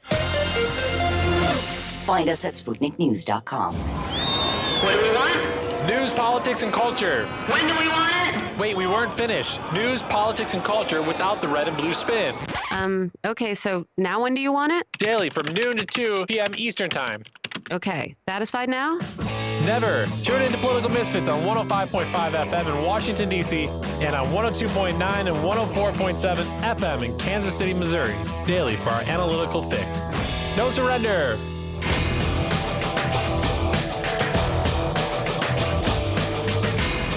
Fault Lines. And we're back. You're listening to Fault Lines with Jamarl Thomas and Shane Stranahan and Tom Whitmore. Tom, thank you again for being with us. For everybody listening, Tom is a former financial analyst and currently the senior board member at MUFON, the Mutual UFO Network. We're talking about UFOs. We're talking about a bunch of different sides of this. When we went into the break, Tom, I'm gonna put it like this. Often when people are talking about UFOs, they're talking about aliens, and this sort of gets lumped into conspiracy theories. A related conspiracy theory has to do with sort of psychic phenomena, and I think that was just exhibited by Jamarl, who read my mind and asked you exactly the question that I'm sure is on everybody's mind. In your opinion, but I'm going to take this in a slightly different direction. I'm going to add one other side in it too. In your opinion, but also in the opinion of MUFON, the official opinion of the Mutual UFO Network, how would you explain this? If you're looking at unidentified flying objects, which are undeniably a thing, do you see this as aliens? Do you see this as a government program? What's your opinion? And then what's MUFON's official opinion? Tom? I would like to say that MUFON does not have an official stated opinion on what UFOs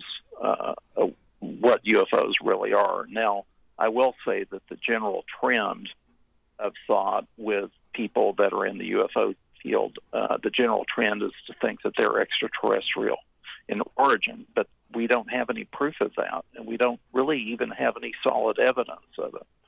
And there are a number of different theories about the origins of UFOs, as I'm sure you're aware, anything from time travelers to interdimensional to even religious type entities to extraterrestrial or just some kind of social phenomenon. Now, my personal opinion is that the phenomenon is truly anomalous, and it seems to me to be common sense that it would be extraterrestrial in origin. But again, I'd like to say that I don't have any proof or even any direct evidence of that. Now, there have been sightings of craft, particularly triangular-shaped craft, that people have seen in the United States and in Europe, and there's suspicion that some of those might be of man-made origin. And there's generally a sentiment in the UFO field and in people that follow these kinds of things that the technology that the military and the government has secretly is somewhere in the neighborhood of 20 years ahead of what we see publicly. So we have to hold out that possibility. Right. And I think the most interesting part is just there may be a scientific discovery that may be understood by current scientists right now, but that if you look at it from outside of itself, looks exotic. Like, and I think that's one of the most interesting parts. For example, if there's some understanding of gravity that takes place, where you can somehow generate like electrogravitics, where you can somehow generate gravity based on some kind of electrical principle that allows us to control that. Well, those craft will look pretty exotic in the way that they may move, in the way they may even look from somebody who's outside of that didn't necessarily know that existed. And that may be, like you said, 20 years ahead, meaning there may be a horizon where you hit that and all of a sudden, it looks different. But again, that gets to this whole thing. It's either us or it's not. And if it's us, it gets even a little bit weirder, because that would mean that there was a second tract of technology that has taken place that the society is almost completely unaware of, that is using some kind of physics that the society also is not necessarily aware of. Let me ask you this. Let's go with the ET example, for example. This is where Luis Elizondo have kind of made this argument himself, and even going far to say we understand the physics of the craft, whether or not we can build something that can exhibit the physics or not. How do you view him? And how does the UFO community view him? I mean, this is somebody who's basically coming out of government and is saying some pretty mind-blowing things in regards to their experiences and how he ran the program. I know you say you've been through these periods before where it feels like it's come and gone, but it does feel different this time, right? Yes, there's definitely more. There's more mainstream media attention being to it now, and you may have noticed, you may have seen this recent New York Times article that came out. Some top New York Times reporters working on this subject. So right. It is different in that respect. Does it concern you, looking at our political situation now and adding in UFOs to it? Well, one of the sentiments is that DeLong and company, TTSA, were planning on really going much further with this faster because they were expecting Hillary Clinton to be elected to the presidency back in 2016.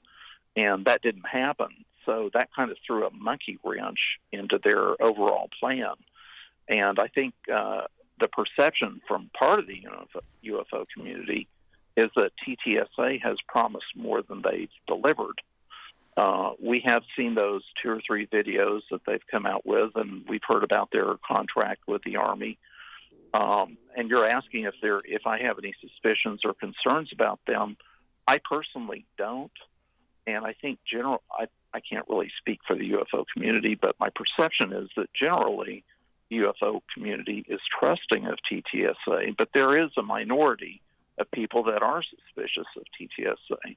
And the reason for that is partly the idea that you all expressed, that how is it that Tom DeLong, of all people, is running all this? And then secondly, you have people of government origin. Right. Luis Elizondo, who is in counterintelligence, and Chris Mellon, who's served in the Department of Defense, and exactly. You have Jim Semivan, who has a CIA background, and you have Steve Justice from right. Lockheed. So you see where I'm coming from with this. Like, even the defense thing. Like, how do you get a huge amount of money to build, under their model, a craft? Like, all of this comes almost from the standpoint of defense. And I think that's the part that gets me a little, let's say, it's a bit disconcerting, because I've heard Tom DeLong make statements about threats and those type of things from outer space. And if it goes in that direction, I guess in your explaining that, you understand where people are coming from with that, but you don't have those concerns. I personally don't. I mean, we're all entitled to our own opinions. There are some people in the UFO world that feel that anyone from the intelligence community cannot be trusted. And this goes back to ultimately it goes back to the 1950s and 60s in the problems that the UFO groups had in communicating with the Air Force. But this mistrust of the government goes back directly to the 1980s during the MJ-12 affair and the relationship that Bill Moore, who was a prominent UFO researcher at the time, the relationship that he had with Richard Doty, who was a special agent for the Air Force Office of Special Investigations. And it became apparent that there was manipulation going on, that there was a certain amount of disinformation going on. And I've actually just published a paper on my blog that's titled MJ-12, The Counterintelligence Angle. It's on my blog, tomwhitmoreblog.wordpress.com, and it goes over some of these issues. And I think that at least a minority of the UFO public is suspicious of this because some of these people have government backgrounds. Interesting. That's fair. That's fair. I appreciate that. I mean, basically, it seems like a turn, and the turn seems so sudden in regards to putting it out. It's like the difference between confirmation versus the government coming out saying, you know, here's the body, here's so-and-so, Donald Trump saying vote Trump, and then leaving. What would be a hedge on this? What with the hearings and the items that are coming in the next few months or whatever? Marco Rubio made the point of saying, hopefully it's not from here. His point being, if it is from here, and the technology that is being exhibited, it would be a dramatic escalation in regards to the capabilities of somebody else, some other civilization on this planet. So his point was, hopefully it's not us. Our government had engaged the world in a particular way. And my concern in all of this is that in this kind of area of shadows where we don't necessarily entirely understand what's going on in general, meaning the way our government engages around the rest of the world, a lot of that stuff is hidden, that you've added an X factor to it of something else. And you have the public itself, to some degree, freaking out over that.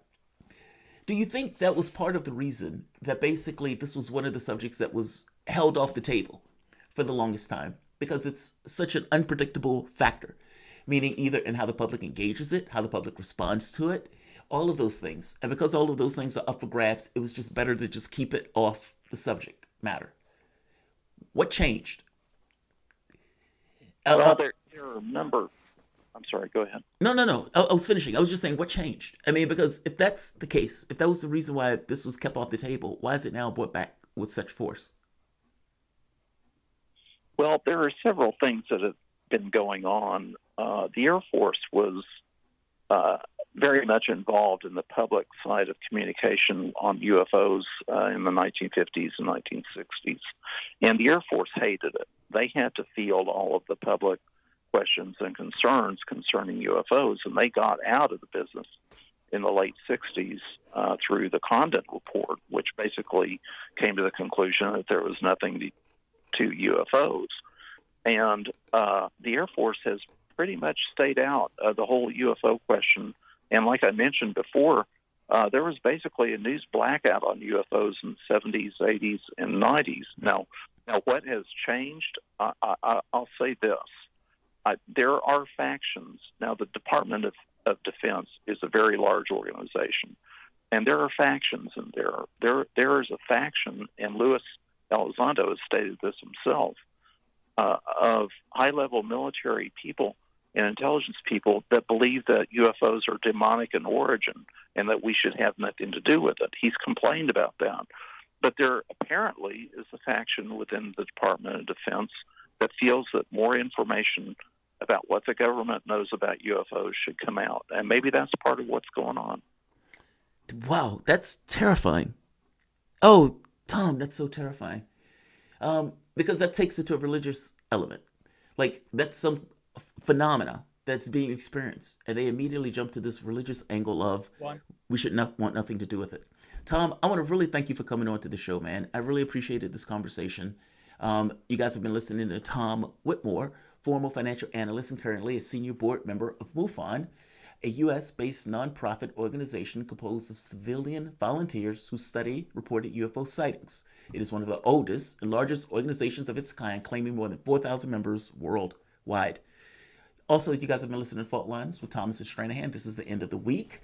I want to shout out to Shane, my co-host. I also want to thank the engineers, Andre, our producer, Rakeem, and of course, Shane Stranahan. We will see you guys on Monday. Thanks all. All right, guys. This is another one. God, I love that. When I got across, there was a UFO conference that came up, and I wanted to get to the conference. I wasn't necessarily able to get to the conference for medical stuff, and for that matter, I don't even know if they did the conference in person. I think it was at that point online, so it became a little bit dicey in trying to do so. But that gave me the mindset of maybe contacting somebody from MUFON. Because their point of view may be interesting looking at the UFO stuff today. MUFON is one of the kick the tires organizations. You know, it's like we see something, report it, et cetera, et cetera. And so now you have all of a sudden, within, of course, like 2 years, this issue blows up. New York Times, Washington Post, CNN, et cetera, et cetera, et cetera. And they're writing article after article of the things that these guys are seeing in the sky. Popular Mechanics did an amazing deep dive of it. All of it is fascinating. The Pentagon even comes out and says, yes, those are videos. What? And you realize that there are a ton of other videos that these guys have and a ton of other stuff, even to the degree maybe even of materials. That's fascinating. The U.S. government itself has started to conform to this. I mean, after all, Elizondo came out of the government, and all of the people that he was identifying that were part of the government at that point were saying basically this stuff is true. More importantly, though, they have not done basically of saying, yes, this is true. But what you have is confirmation. It's like matter around a black hole or light around a black hole. No, I can't see the black hole, but I can see the stuff around it. The very fact that your government is, the Navy, accepting the protocols or creating new protocols for it. The Pentagon releasing videos. The Army working with To the Stars Academy, an organization that is explicitly there to study and release information on UFOs and get the idea of it out to the public using digital media and so forth. I wanted Tom. I wanted somebody who was kind of in a whole new camp of MUFON, or the old camp of MUFON, and how they viewed it and how they perceived it. So, all right, I'm going to end this because I unfortunately have another doctor's appointment today. Yes, I've had them all week. I will see you guys later today, ideally. But if not, definitely over the weekend. But ideally, today. Thanks all. Like, share,